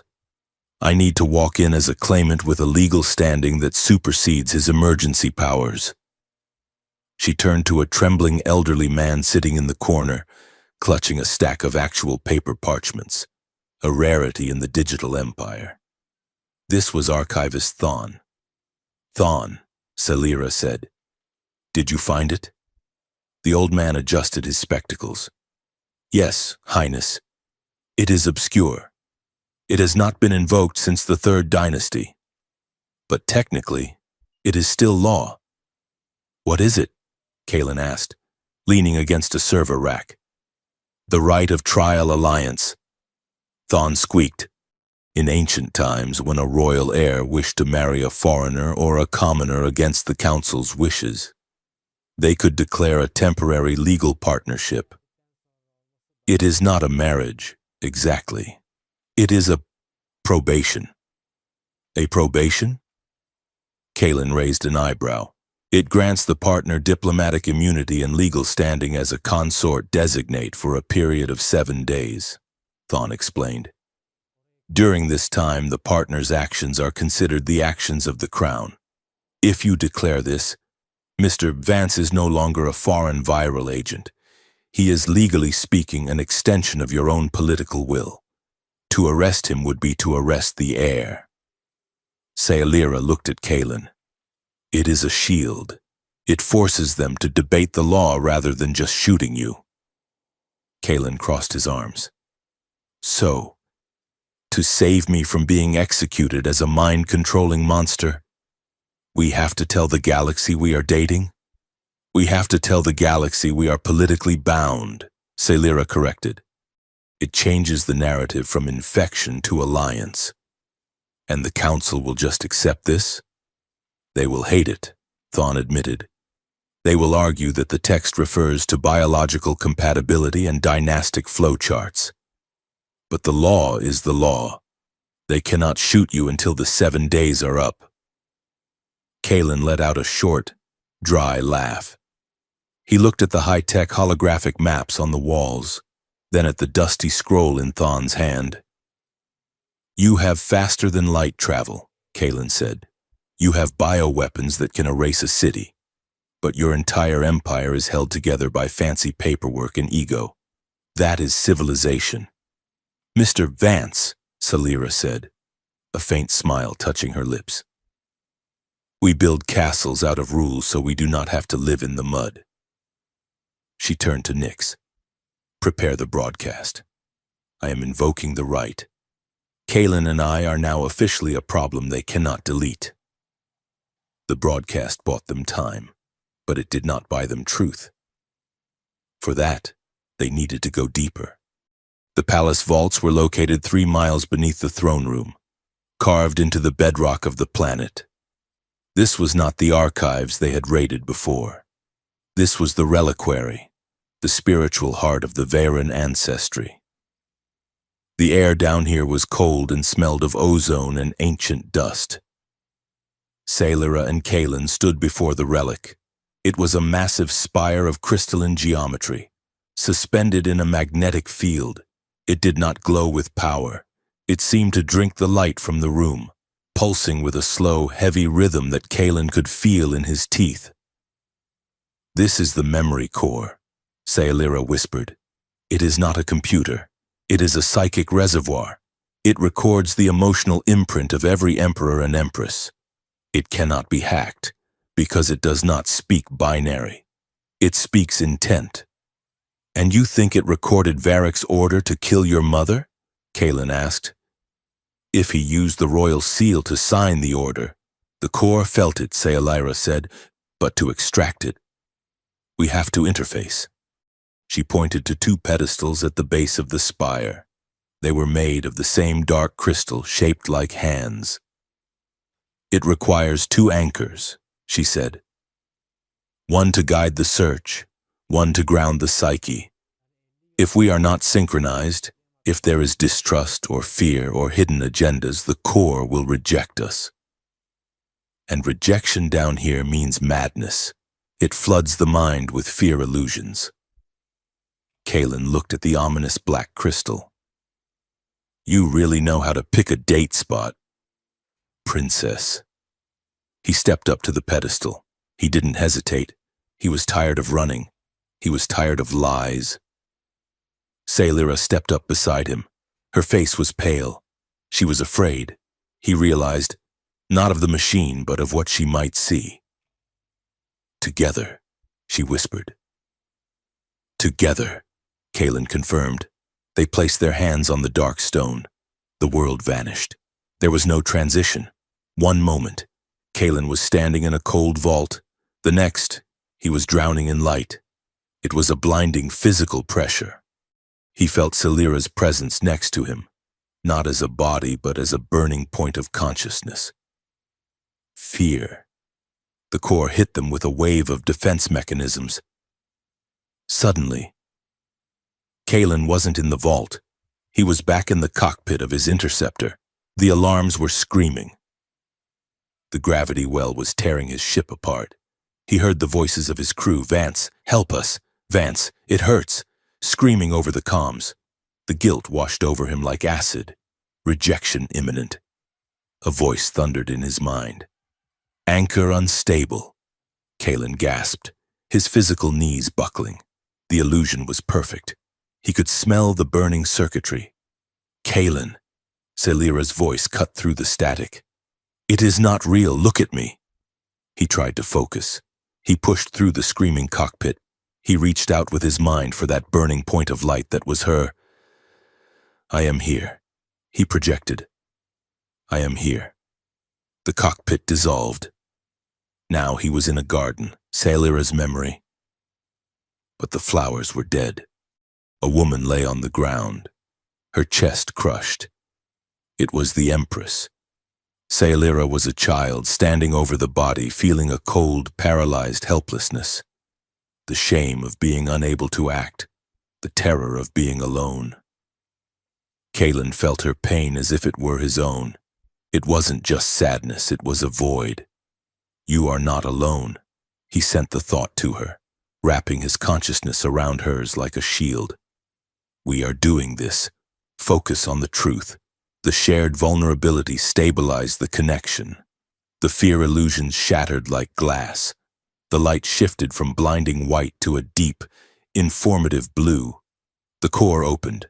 Query: assassination of Empress Lyra. Query: Sector 4 Alpha event. The memories flooded in. They were not videos, they were sensory echoes. They saw, felt, a hand signing a digital tablet. The hand belonged to Varric. They felt his cold, pragmatic satisfaction. He wasn't angry. He was efficient. He was signing the order to sabotage the Empress's shuttle because she was weakening the glorious struggle. Then, the scene shifted. Varric again, signing the authorization for the Hollow Soldier live fire test. The target coordinates, Sector 4 Alpha. The justification, to prove the necessity of emotion suppression in high-stress combat. They felt Varric's contempt for the pilots. To him, Kalen's crew were not people. They were variables in an equation he was solving. The truth hit Kalen with the force of a physical blow. It wasn't an accident. It wasn't even a tactical necessity. It was a sales pitch. His friends had died so Varric could sell a new line of obedient soldiers. Disconnect. The core threw them out. Kalen stumbled back, retching dryly. He fell to his knees, gasping for air. The silence of the vault was deafening. Salira was leaning against the pedestal, tears streaming down her face. But they were not tears of grief. They were tears of absolute clarity. "We have it," she whispered. "The core has printed the memory echo to the data crystal. It is undeniable proof." Kalen stood up slowly. His face was a mask of terrifying calm. He reached for his sidearm, checking the charge pack. "Good," he said. "We know where he is. I'm going to kill him."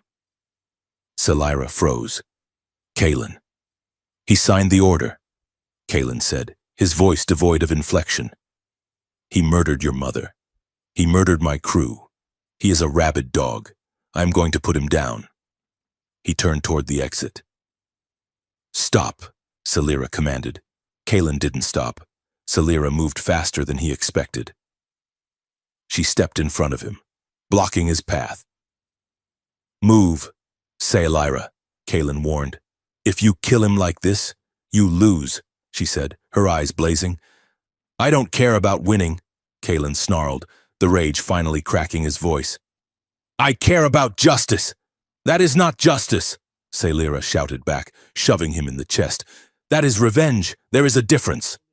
She grabbed the lapels of his jacket, forcing him to look at her. "If you walk into the ministry and shoot him, you become exactly what they say you are. A violent, unstable human. Varric becomes a martyr. His lieutenants will take power in his name, and they will be worse. You kill the man, but you strengthen the system." Kalen trembled, his hands gripping her wrists. "I can't let him live. Not after what I felt." "He won't live," Salira promised, her voice dropping to a fierce whisper. "But we will not just kill him. We will dismantle him. We will strip him of his rank, his honor, and his lie. We will make him stand before the Empire and admit that he is small." She softened her grip, her thumbs brushing his jaw. "Kalen, you are a soldier. You know that rage without strategy is just suicide. Do not be a weapon. Be a scalpel. Be precise." Kalen looked into her golden eyes. He saw the same rage he felt, mirrored there. But he also saw the discipline that held it back. She wanted Varric dead just as much as he did. But she loved her people enough to wait. He closed his eyes, taking a shuddering breath. He released the grip on his gun. "Precise," he repeated. "Yes," she said. "We don't just want his life. We want his authorization keys. Then we need to shut down the Hollow Soldier program before we expose him." "And where are the keys?" Kalen asked, opening his eyes. Salira stepped back, smoothing her tunic. "Tonight is the Grand Diplomatic Gala. Varric will be there. He carries the biometrics on his person at all times. We are going to walk in the front door, steal the keys from under his nose, and leave him with nothing but a glass of wine. The grand diplomatic gala was an ocean of velvet, jewels, and whispered lies. It was held in the hanging gardens of the upper spire, a place of breathtaking beauty that smelled of money and desperation. Kalen Vance felt ridiculous. He was wearing a formal Varen suit, high-collared midnight blue, with silver embroidery that marked him as a consort designate. It was tailored to perfection, but he felt like he was wearing a target. Celira, on the other hand, was a weapon. She wore a gown of iridescent scales that shifted from green to gold, cut to be daring even by imperial standards. Her hair was woven with light refracting diamonds. When she entered the room, conversation didn't just stop, it died. "Stay close," she murmured, her arm looped through his. "Smile. You are the scandalous lover. Look enchanted, I look constipated," Kalen muttered, forcing a smirk. "Close enough," she replied. They moved through the crowd. The tension was palpable. Nobles stared, fans snapped open to hide whispers, and optic sensors zoomed in. This was the trial alliance in the flesh. Varric was holding court near the fountain. He looked smug. He clearly believed that Celira's presence here was a desperate attempt to negotiate surrender. "We need his right hand," Celira whispered. "The biometric reader is embedded in his signet ring. If we can get a close-range scan within 3 centimeters, my bracelet can clone the key." "So I have to shake his hand?" Kalen asked. "No," Celira said. "I do. You are the distraction." As they approached, a tall, spindly alien with pale blue skin and 4 arms stepped into their path. It was Duke Oren, a noble from the aquatic sector, known for his lechery and his vast wealth. "Princess Celira." Duke Oren purred, his voice wet and gurgling. "You look edible tonight." "Duke Oren," Celira said, her smile tight. "And this is the pet?" Oren's eyes slid over Kalen with obvious disdain. "I must say I never understood the appeal of mammals. They are so hairy." He stepped closer to Celira, one of his lower hands reaching out to stroke her arm, lingering too long. "Come, princess. Leave the brute at the buffet. Dance with someone of your own station." The room went quiet. Everyone watched Kalen. This was the test. A primitive male would challenge the Duke. A jealous lover would cause a scene. Kalen felt the instinct to break the Duke's fingers. It was a very strong instinct. He looked at Celira. She met his gaze for a fraction of a second. "Trust me." Kalen relaxed his shoulders. He picked a glass of wine from a passing hover tray. "Go ahead, darling," Kalen drawled, his voice loud enough to be heard. "The Duke looks like he needs the practice. Just don't step on his toes, he has so many of them." He took a sip of wine and turned his back on them, leaning casually against a pillar. The crowd gasped. He wasn't fighting for her. He was bored. Duke Oren looked confused. The power play had failed. Celira smiled, a genuine, sharp smile. "He is very secure," she said to the Duke. "Shall we?" She allowed the Duke to lead her onto the floor. As they danced, she maneuvered, she spun. And as she passed Varric, who was watching the dance with amusement, she stumbled. It was a masterful piece of acting. She collided with Varric, her hand grasping his wrist to steady herself. "Oh, my apologies, Minister," she gasped. Varric sneered, peeling her hand off his wrist. "Watch your step." "Princess, you seem unsteady lately." He didn't notice the faint blue flash on her bracelet. Celira righted herself. "I am perfectly fine, Minister, just..." Overwhelmed by the company, and she walked back to Kalen. "Did you get it?" Kalen asked into his wine glass. Celira tapped her bracelet. Access granted. We have the keys. Then let's get the hell out of here before I punch the Duke, Kalen said. They made their exit, leaving a confused and scandalized court in their wake. They had played the game, and for the first time, they were winning. They returned to the safe room in the intelligence wing, adrenaline still humming in their veins. We did it, Saylyra said, pulling the data from her bracelet. With these keys, Nyx can remotely shut down the neural implants in the hollow soldiers. Varric's army will wake up right in the middle of his coup. Nyx, Saylyra called out. We have the codes. Nyx was standing by the main console. She didn't turn around. Her posture was rigid. Nyx? Saylyra stepped forward. Nyx turned.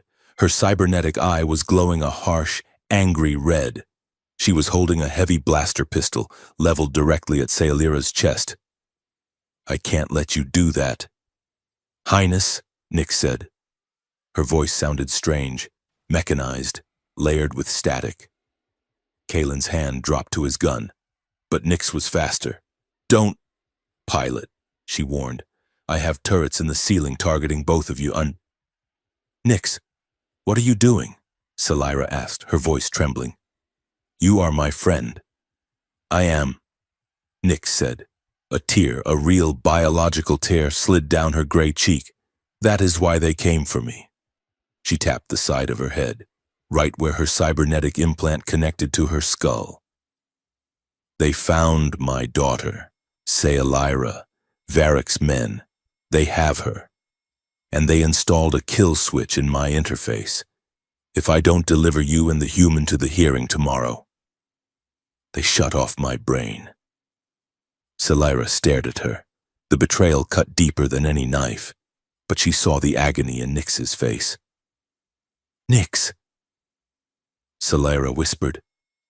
I am sorry, Nyx said, her hand shaking. Drop your weapons. The hearing is tomorrow, and you are going to lose. Kalen looked at the turrets, then at Nyx. He slowly unbuckled his gun belt and let it drop to the floor. He looked at Saylyra. We aren't done, he said softly. Saylyra looked at him, then at Nyx. She raised her hands in surrender. No, she said, her voice turning to steel. We are just getting started. The Hall of Judgment was not designed for justice. It was designed for intimidation. It was a colossal amphitheater carved from the living rock of the capital's central spire. A bowl of obsidian and white marble capable of seating 50,000 high-born citizens.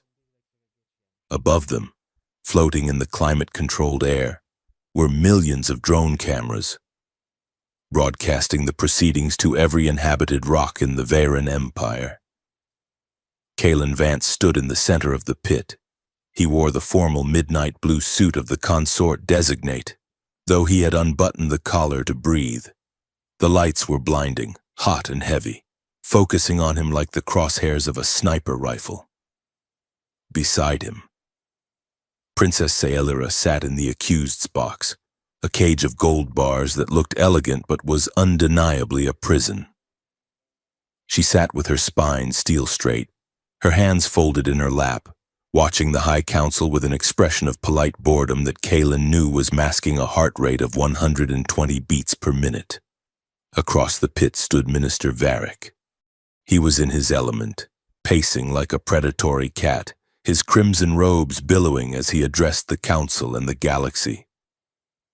This man is not a diplomat, Varric roared, his voice amplified by the acoustics of the hall. He is a biological weapon, a chaotic agent introduced into our pristine ecosystem to rot us from the inside. Varric pointed a massive finger at Kalen. Look at him. He refuses our customs.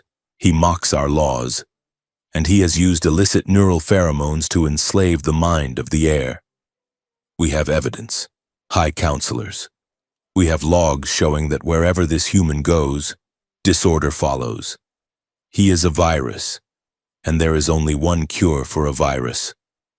The crowd murmured, a sound like the ocean rolling over stones. They were terrified. Varric had played on their deepest xenophobia effectively. Varric snapped his fingers. A hologram appeared in the air, a doctored video of the fight in the storm tunnels, edited to make Kalen look like he was dragging a screaming Sailira into the dark. He kidnapped her. Varric lied smoothly. He forced her into the depths to imprint her with his radical ideology. He is a savage. Sailira stood up. The movement was so graceful, so sudden, that the murmur died instantly. Minister Varric speaks of savages, Sailira said, her voice cool and clear without shouting. Yet he is the one barking like a frightened dog. Varric flushed purple. Sit down, Highness. You are unwell. I have never been more lucid, Sailira countered. We are here to determine if my alliance with Mr. Vance is a danger to the Empire. So let us hear from the danger himself. She gestured to Kalen. The High Justiciar, a withered alien ancient who floated in a gravity chair at the head of the council, nodded slowly. Let the human speak, the Justiciar rasped, but be warned, outsider. Speak the ceremonial dialect of truth. If you stumble in the syntax, it is an admission of guilt. Kalen looked up at the Justiciar. The ceremonial dialect was a complex, archaic language of high-pitched whistles and clicks that took 20 years to master. To force him to use it was a trap.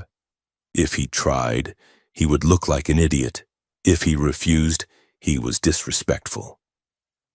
Kalen stepped into the circle of light.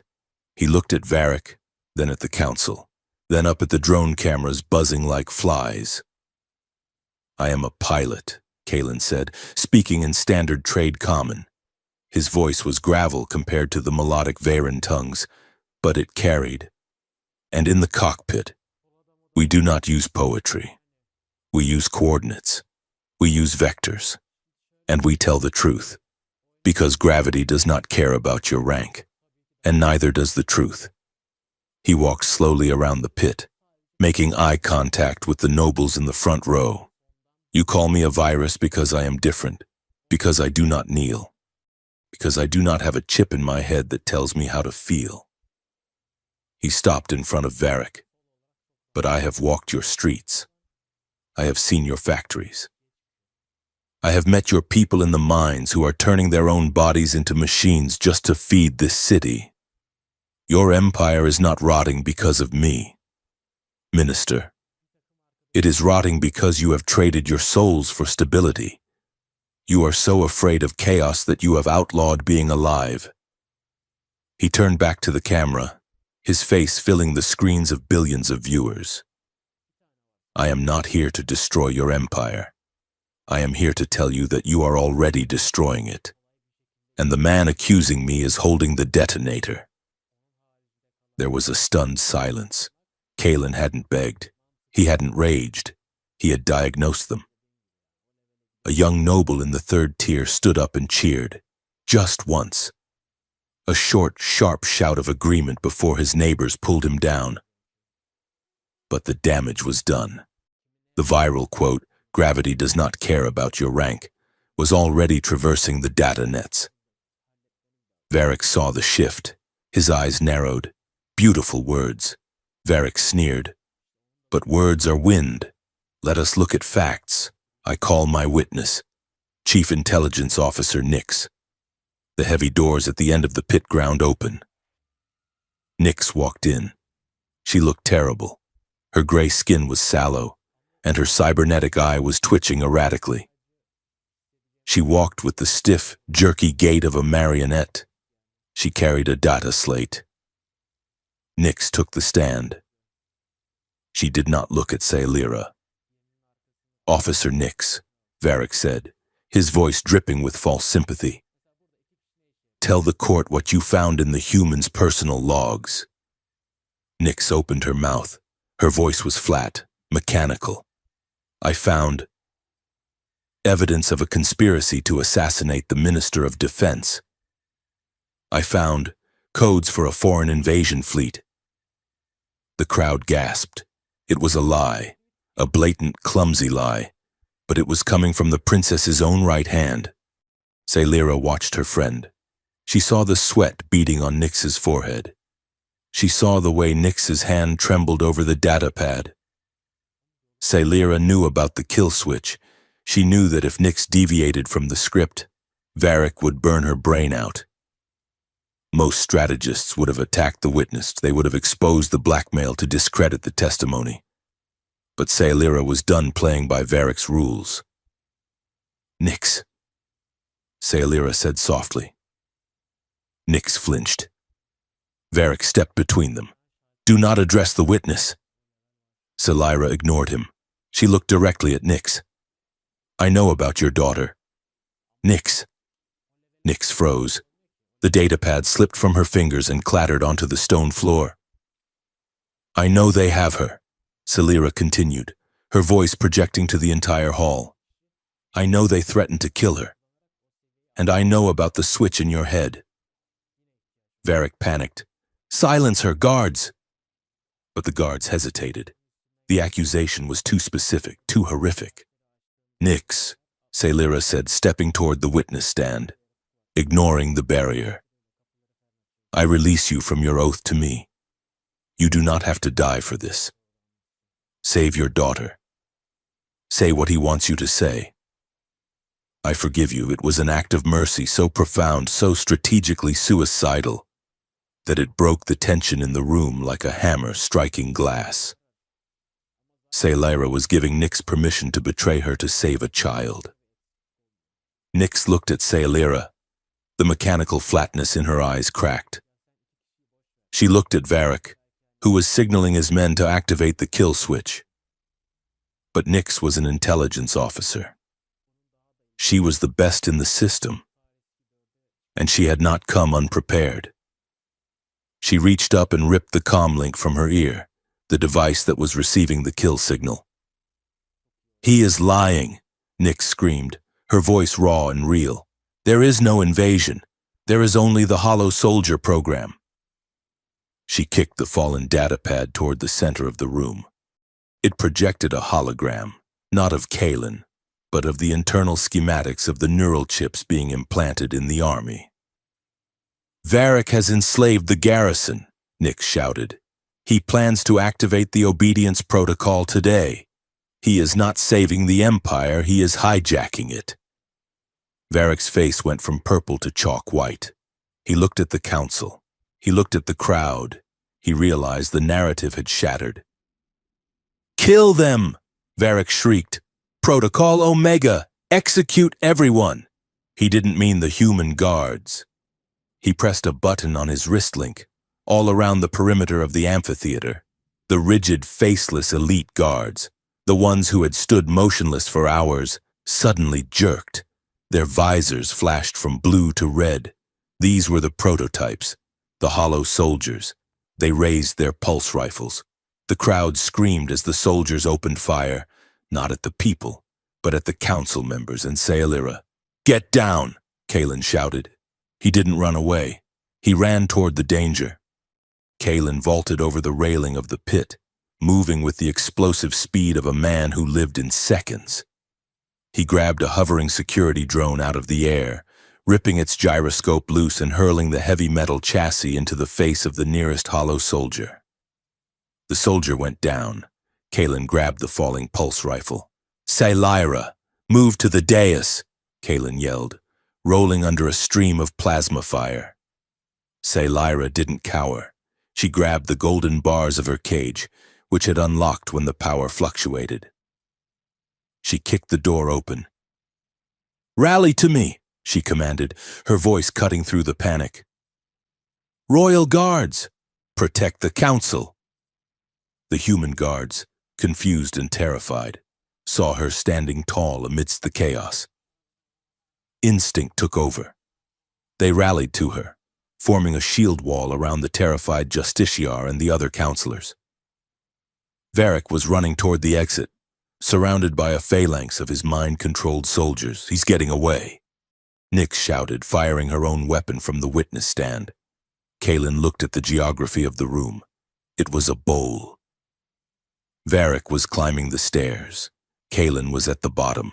He couldn't run fast enough, but he was a pilot. He thought in 3 dimensions. He looked at the massive anti-gravity emitters that held the drone cameras in the air. Kalen holstered his rifle and sprinted toward the central control pylon. He didn't hack it. He smashed the safety regulator with the butt of his gun. The gravity field in the center of the pit inverted. Debris, benches, and loose rocks began to float upward. Kalen jumped. He caught the updraft, soaring 30 feet into the air. It was reckless. It was insane. It was flying without a ship. He twisted in midair, kicking off a floating camera drone to redirect his momentum. He sailed over the heads of the hollow soldiers and crashed directly onto the upper landing, right in front of Varric. Kalen hit the ground rolling, coming up with his rifle leveled. Varric froze. "End of the line. Minister," Kalen panted, dust coating his suit. Varric sneered. "You cannot stop the signal. My army is awakening across the moon." "We'll see about that," Kalen said. "Below them." Sayalira had reached the main broadcast terminal. She wasn't just commanding troops. She was fighting the information war. "Nix! The keys!" Sayalira shouted. Nix threw a data chip to Sayalira. It contained the biometric keys they had stolen at the gala. Sayalira jammed the chip into the console. She didn't just shut down the soldiers. She did something bolder.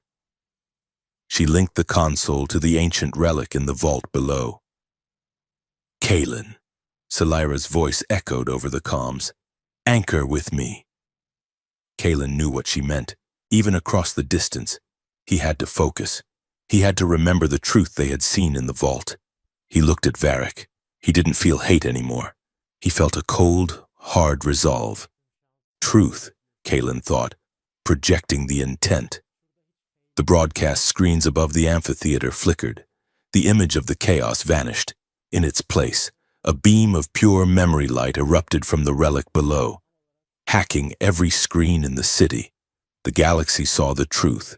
They saw the memory of Varric signing the death warrant for the Empress. They felt the cold calculation. They saw the order to murder Kalen's crew. They felt the pilot's fear. It wasn't just data. It was raw emotion. Millions of people suddenly felt the grief of a daughter losing her mother and the terror of men dying for a sales pitch. The hollow soldiers froze. The control signal was overwhelmed by the psychic feedback of the relic. They slumped, their red visors dimming. Varric fell to his knees, clutching his head. "No!" he screamed. "You cannot let them feel. It makes them weak." Kalen walked over to Varric. He looked down at the man who had haunted his nightmares. "It doesn't make them weak," Kalen said quietly. "It makes them human." He didn't shoot Varric. He kicked the minister's legs out from under him and pinned him to the ground just as the royal guard swarmed the landing. The fighting stopped.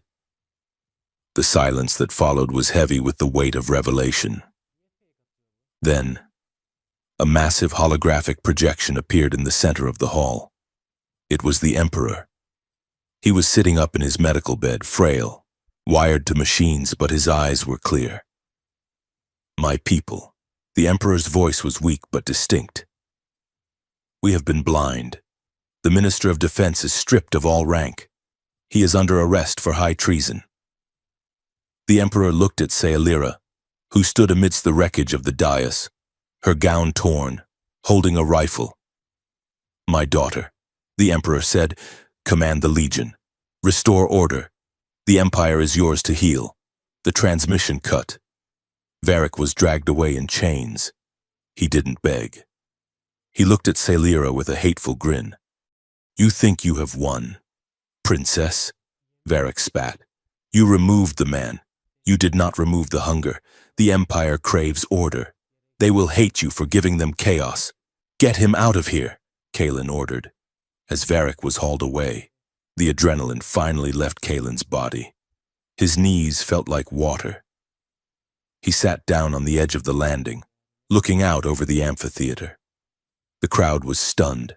silent, processing the emotional bomb that had just gone off in their heads. Sailira was already organizing the relief teams, barking orders, securing the perimeter. She was magnificent. She was an empress.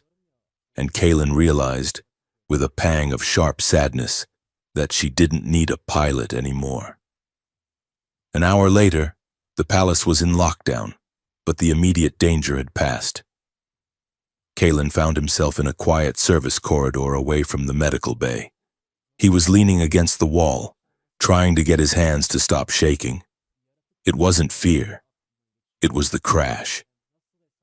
Footsteps approached. Rapid, clicking heels. He looked up. Sailira came around the corner. She had wiped the soot from her face, but she hadn't changed.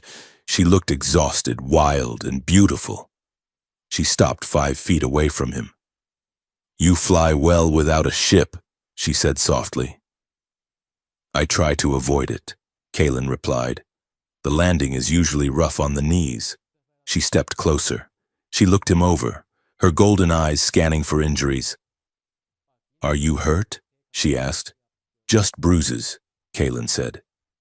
"And I think I pulled a muscle throwing that drone." Sailira didn't laugh. She closed the distance and wrapped her arms around him. It wasn't a courtly embrace. She buried her face in the crook of his neck and held on tight. Kaelin froze for a second, then wrapped his arms around her, pulling her in. He could feel her trembling. "We did it," he whispered into her hair. "It's over, is it?" She mumbled against his jacket. "Varric is gone. But the council is already circling. They are afraid of what we did with the relic. They are afraid of the truth." "Let them be afraid," Kaelin said. "Fear keeps them honest." Sailira pulled back enough to look at him. Her hands rested on his chest. "I could not have done this without you," she said. "And I do not want to do the next part without you either." Kaelin looked at her. The air between them was thick with everything they had survived. The desire was there, sharp and undeniable, but it was tempered by the reality of who they were. "Sailira," Kaelin said gently, covering her hands with his. "You are the regent now, probably the empress by tomorrow. I am still the woman who chose you," she said fiercely. "I know," Kaelin said, "but I am not a consort. I am not a decoration to stand behind your throne and look dangerous. I would never ask you to be that," Sailira said. Kaelin leaned his forehead against hers. "I know, but we have to be realistic. I love you enough to fight for you, but I love myself enough not to be your secret, or your scandal." Sailira closed her eyes. "I do not want a secret," she whispered. "I want a partner." "Then we have to change the rules," Kaelin said. They stood there for a long moment, breathing the same air, existing in the quiet eye of the hurricane. It was a moment of raw intimacy, not sexual but foundational. They were two people who had seen the worst of each other and the worst of their worlds, and had chosen to stay. Kaelin leaned in and kissed her. It was slow, tasting of relief and salt and the promise of trouble. When they broke apart, a courier cleared his throat at the end of the hall. "Highness," the courier squeaked, looking terrified. "The High Council is in emergency session. They await you in the solar chamber." Sailira straightened her spine. The mask of command slid back into place, but her eyes remained warm as she looked at Kaelin. "Walk with me?" she asked. "Always," Kaelin said. The solar chamber was the private meeting room of the High Council. The 12 most powerful beings in the Empire sat around a table of polished starlight. When Sailira entered, they stood up.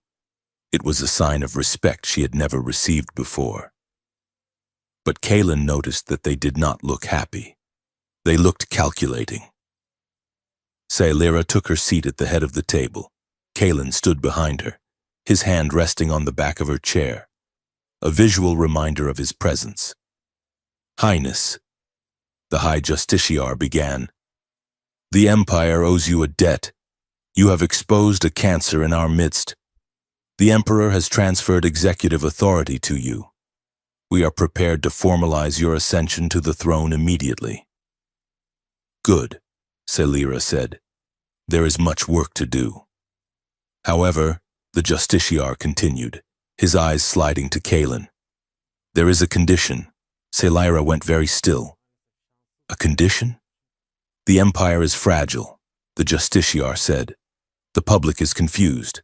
The truth broadcast was traumatic. We need stability. We need to project an image of traditional strength. He pointed a withered finger at Kaelin.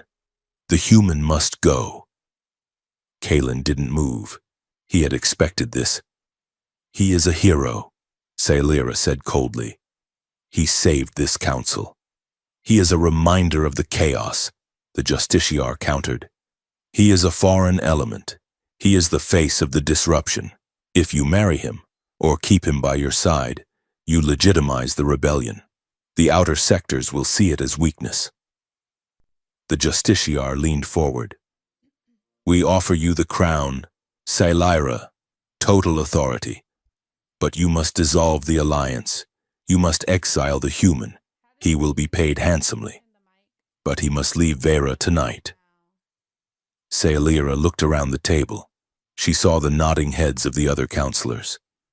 They were terrified of the change Kaelin represented. They wanted the comfort of the old ways, just without Varric's cruelty.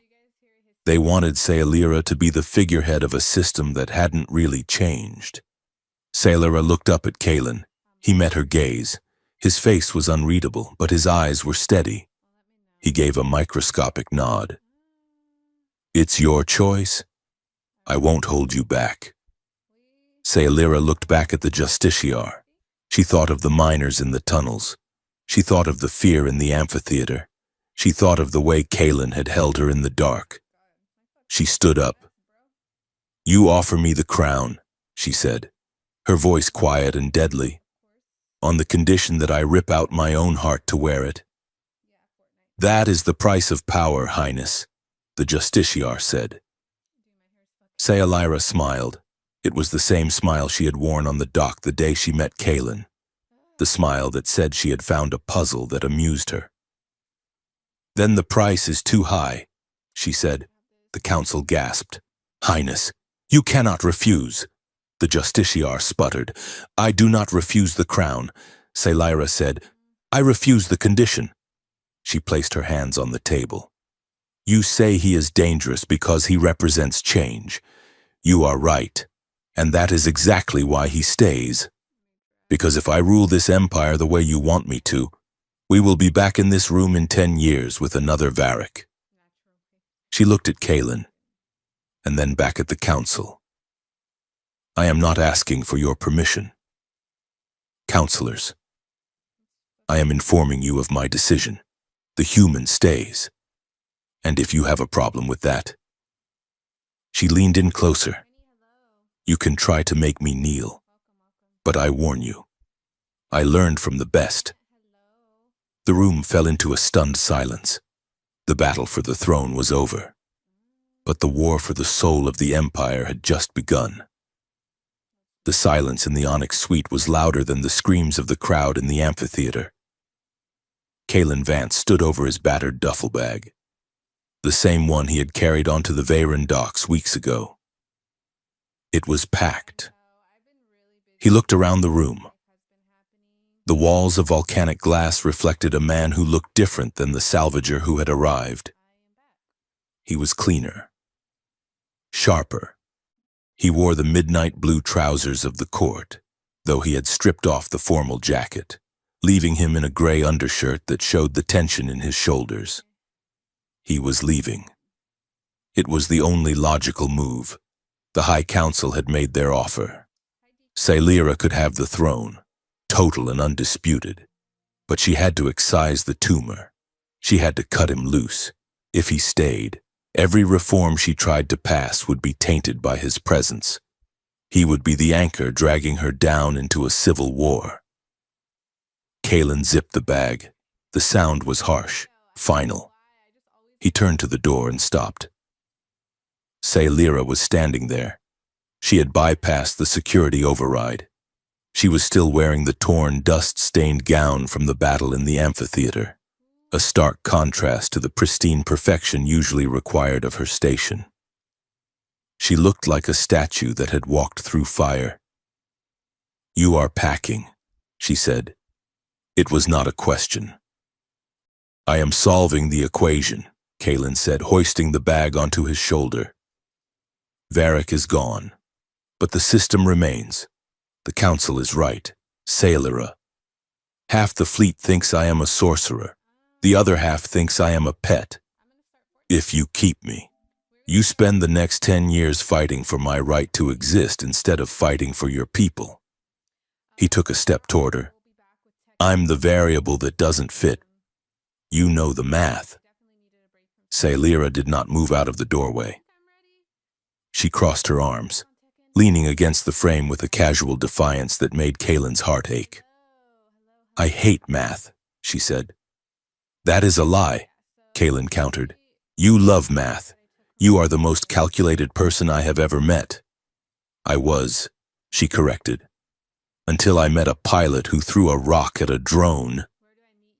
She pushed off the doorframe and walked into the room, invading his space, forcing him to look down at her. "You think you are saving me," she said, her voice dropping to a fierce whisper. "You think if you leave, I can put on the crown, smile at the justiciar, and rule a peaceful empire. But that is a fantasy. Kalen, if I sacrifice you to appease them, I admit that their laws are stronger than my will. I become a puppet again." She reached out, placing a hand on the strap of his bag. "If you leave, I don't just lose a man, I lose the argument." Kalen looked at her hand, then at her eyes. "So what is the alternative?" he asked roughly. "We fight a civil war?" "No," Sailira said. "We change the rules of the game." She pulled the bag from his shoulder and let it drop to the floor with a heavy thud. "The council offered me a binary choice, order with submission, or chaos with you. I am rejecting the premise. There is a third path." "What path?" "We rewrite the Constitution," Sailira said, her eyes burning with a terrifying ambition. "We don't just abolish the kneeling law for me. We abolish it for everyone. We decouple legal identity from physical submission. We create a charter of dignity." Kalen stared at her. "That will tear the nobility apart. They literally built their architecture around looking down on people." "Let them tear," Sailira said. "The people are ready. Did you see the feeds? Gravity does not care about your rank." That wasn't just a clever line, Kalen. It is becoming a movement. The miners, the factory workers, even the lower caste scribes, they are refusing to bow. If we lead them, we win. If I send you away, I betray them. She took his face in her hands. "I am not asking you to stay as my lover, Kalen. I am asking you to stay as my proof. Proof that a human and a Varen, a royal and a salvager can stand side by side without one owning the other." Kalen covered her hands with his own. He felt the trembling in her fingers, not fear, but the high-frequency vibration of a machine pushed to its limit. "You are asking for a fight, princess," he said softly. "I am." She smiled, and it was the dangerous smile he loved. "Are you in?" Kalen looked at the bag on the floor. Then he looked at the woman who was willing to burn down 1,000 years of tradition just to keep him. He kicked the bag under the table. "I'm in." The response from the High Council was immediate and hostile. When Sailira presented the draft of the Charter of Dignity the next morning, the High Justiciar practically spat on the holographic document. "This is madness," the Justiciar roared. "Without the submissio identitas, there is no order. If a laborer does not kneel, how does he know his place? He knows his place by his contribution," Sailira replied coolly from the head of the table. not by the angle of his spine. The debate raged for hours. But outside the palace walls, the city was shifting. The broadcast from the amphitheater had done its work. The truth about the Hollow Soldier program had shattered the public's trust in the old guard. Thousands of citizens were gathering in the plazas, silent, standing tall. They weren't rioting. They were simply waiting. But the old guard had one card left to play. A Priority 1 alarm shattered the council session. The holographic map in the center of the table turned a bloody, pulsing red. "Report!" Salira commanded. "It is the lunar arsenal." Nyx's voice crackled over the comms. She was back at her post, her kill switch deactivated, her loyalty absolute. Remnants of Varric's defense faction have seized the War Moon's primary launch facility. They have locked down the orbital cannons. "What are their demands?" the Justiciar asked, his voice trembling. "They have no demands," Nyx said grimly. "They are initializing the planetary bombardment sequence. They intend to fire on the capital. Their transmission says, if we cannot have order, we will have silence."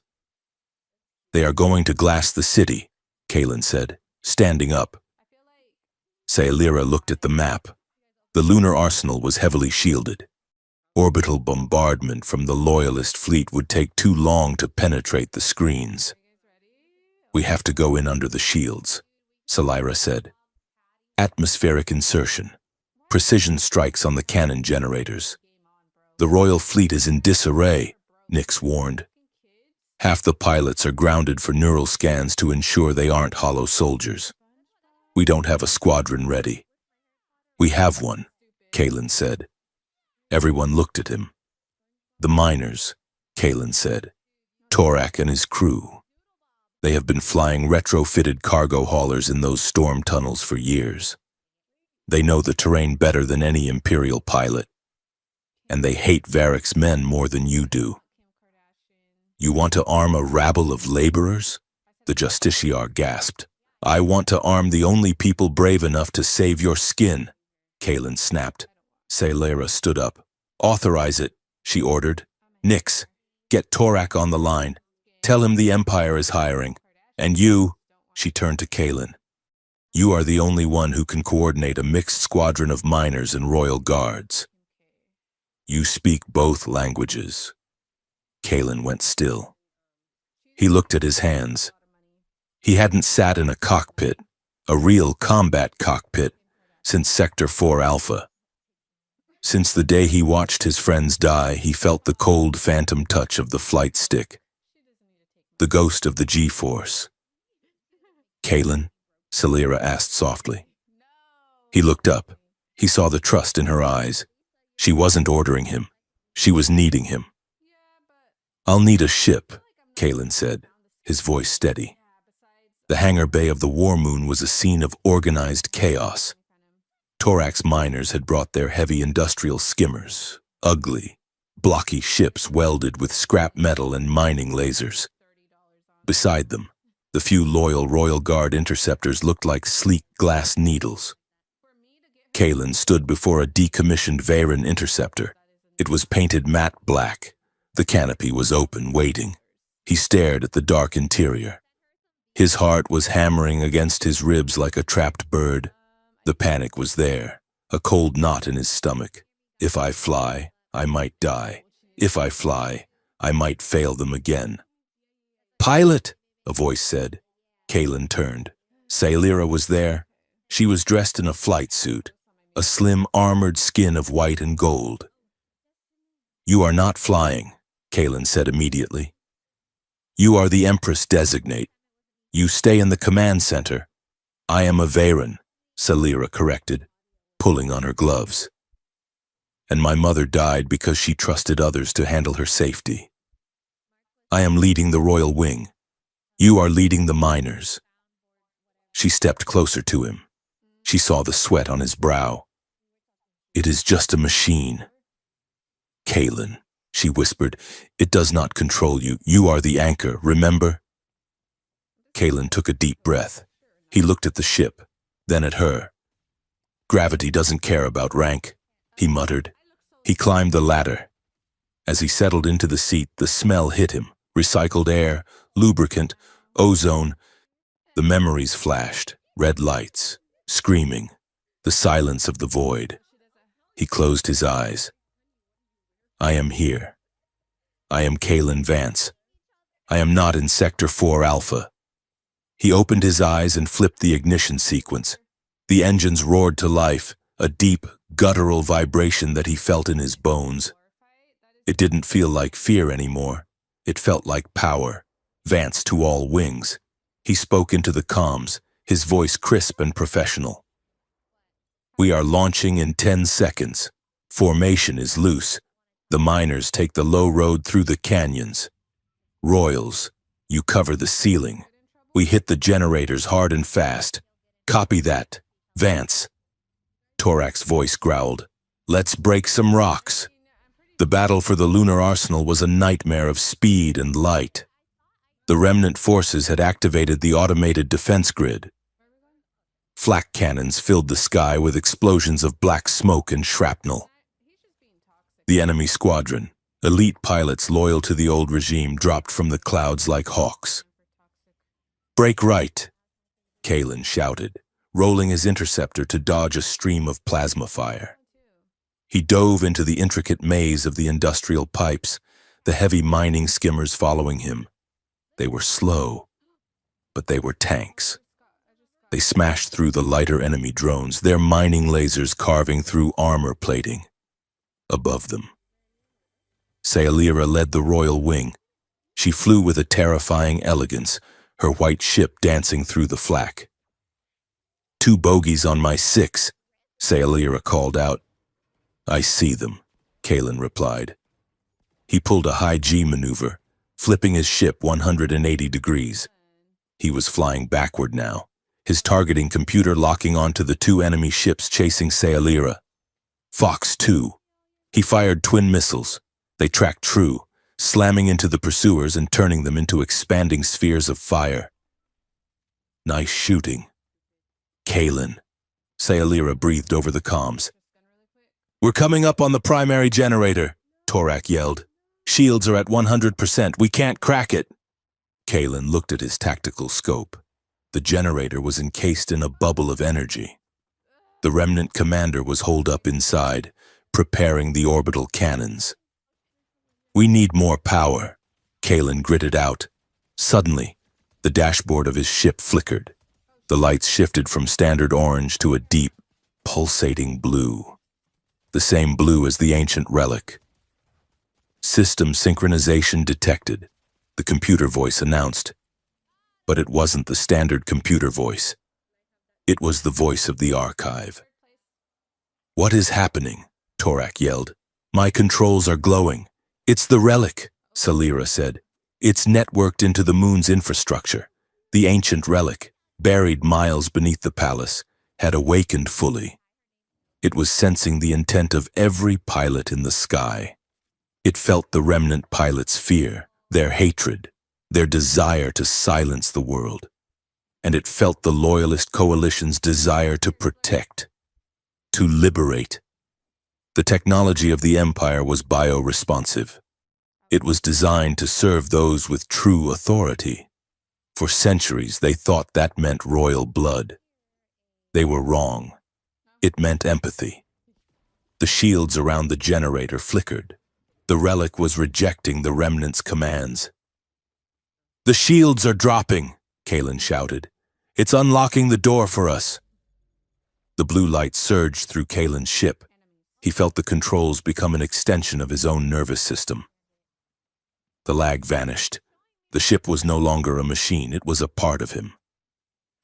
All wings, Kalen commanded. Focus fire on the central strut. Now! 50 ships opened fire simultaneously. Mining lasers, plasma bolts, and kinetic rounds slammed into the exposed generator. The structure groaned, buckled, and then detonated in a column of white light that reached the edge of space. The orbital cannons powered down, their barrels drooping like dead flowers. The remnant ships, realizing their fortress had fallen, broke formation. "This is Royal Leader," Sailera broadcast on the open channel.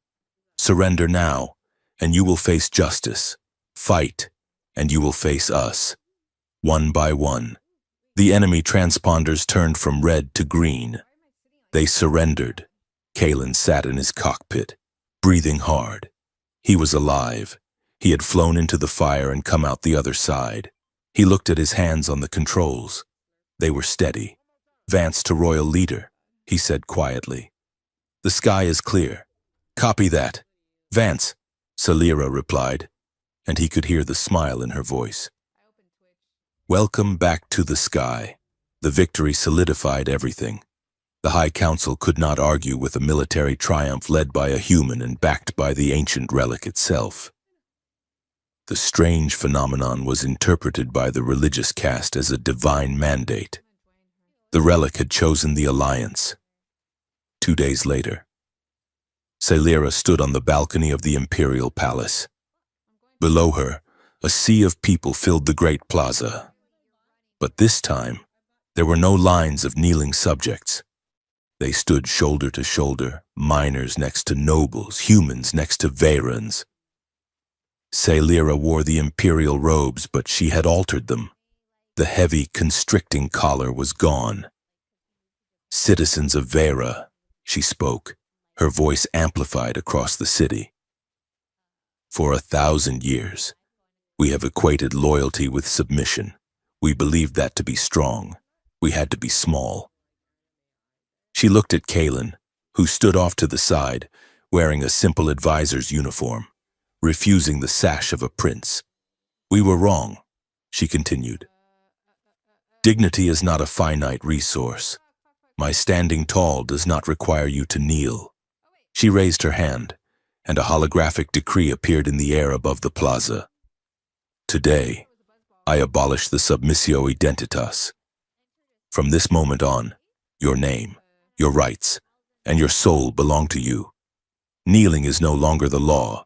It is a choice, and I will never demand it." A silence stretched across the plaza, a hesitation born of centuries of conditioning.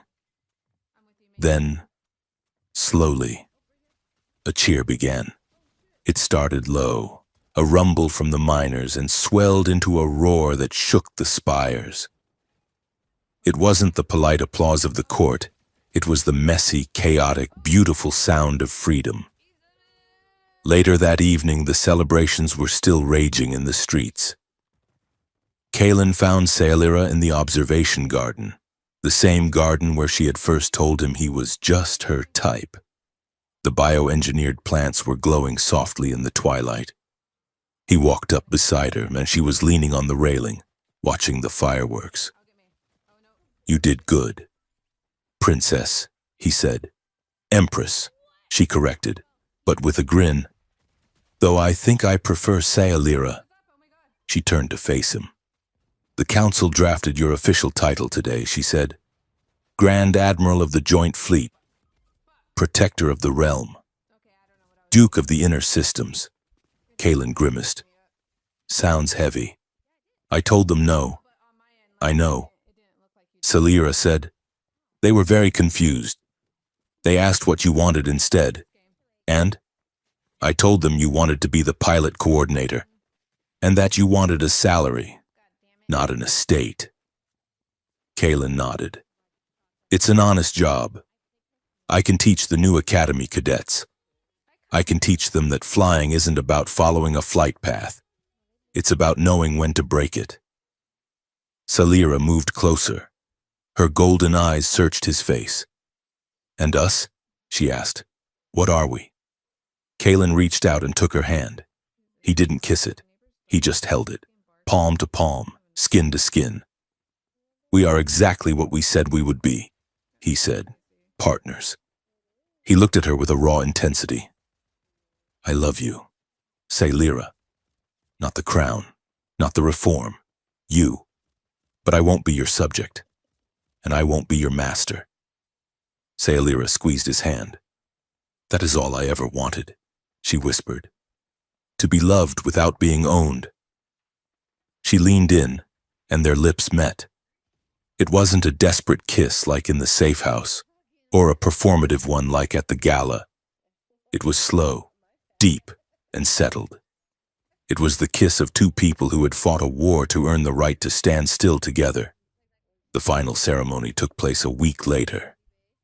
It was the rite of ascension, where the new empress officially took the throne.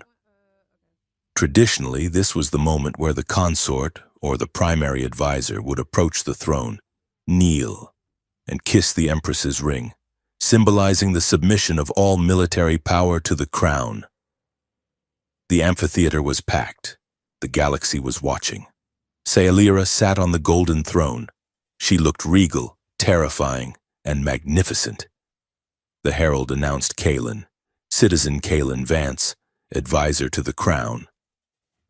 Kalen walked down the long aisle. He wore his dress uniform, simple, functional, without medals. He walked with the loose, confident stride of a pilot. He reached the steps of the throne. The silence in the hall was absolute. The old nobles held their breath, wondering if he would defy tradition one last time. Kalen stopped at the base of the dais. He looked up at Sailira. He didn't kneel. He smirked.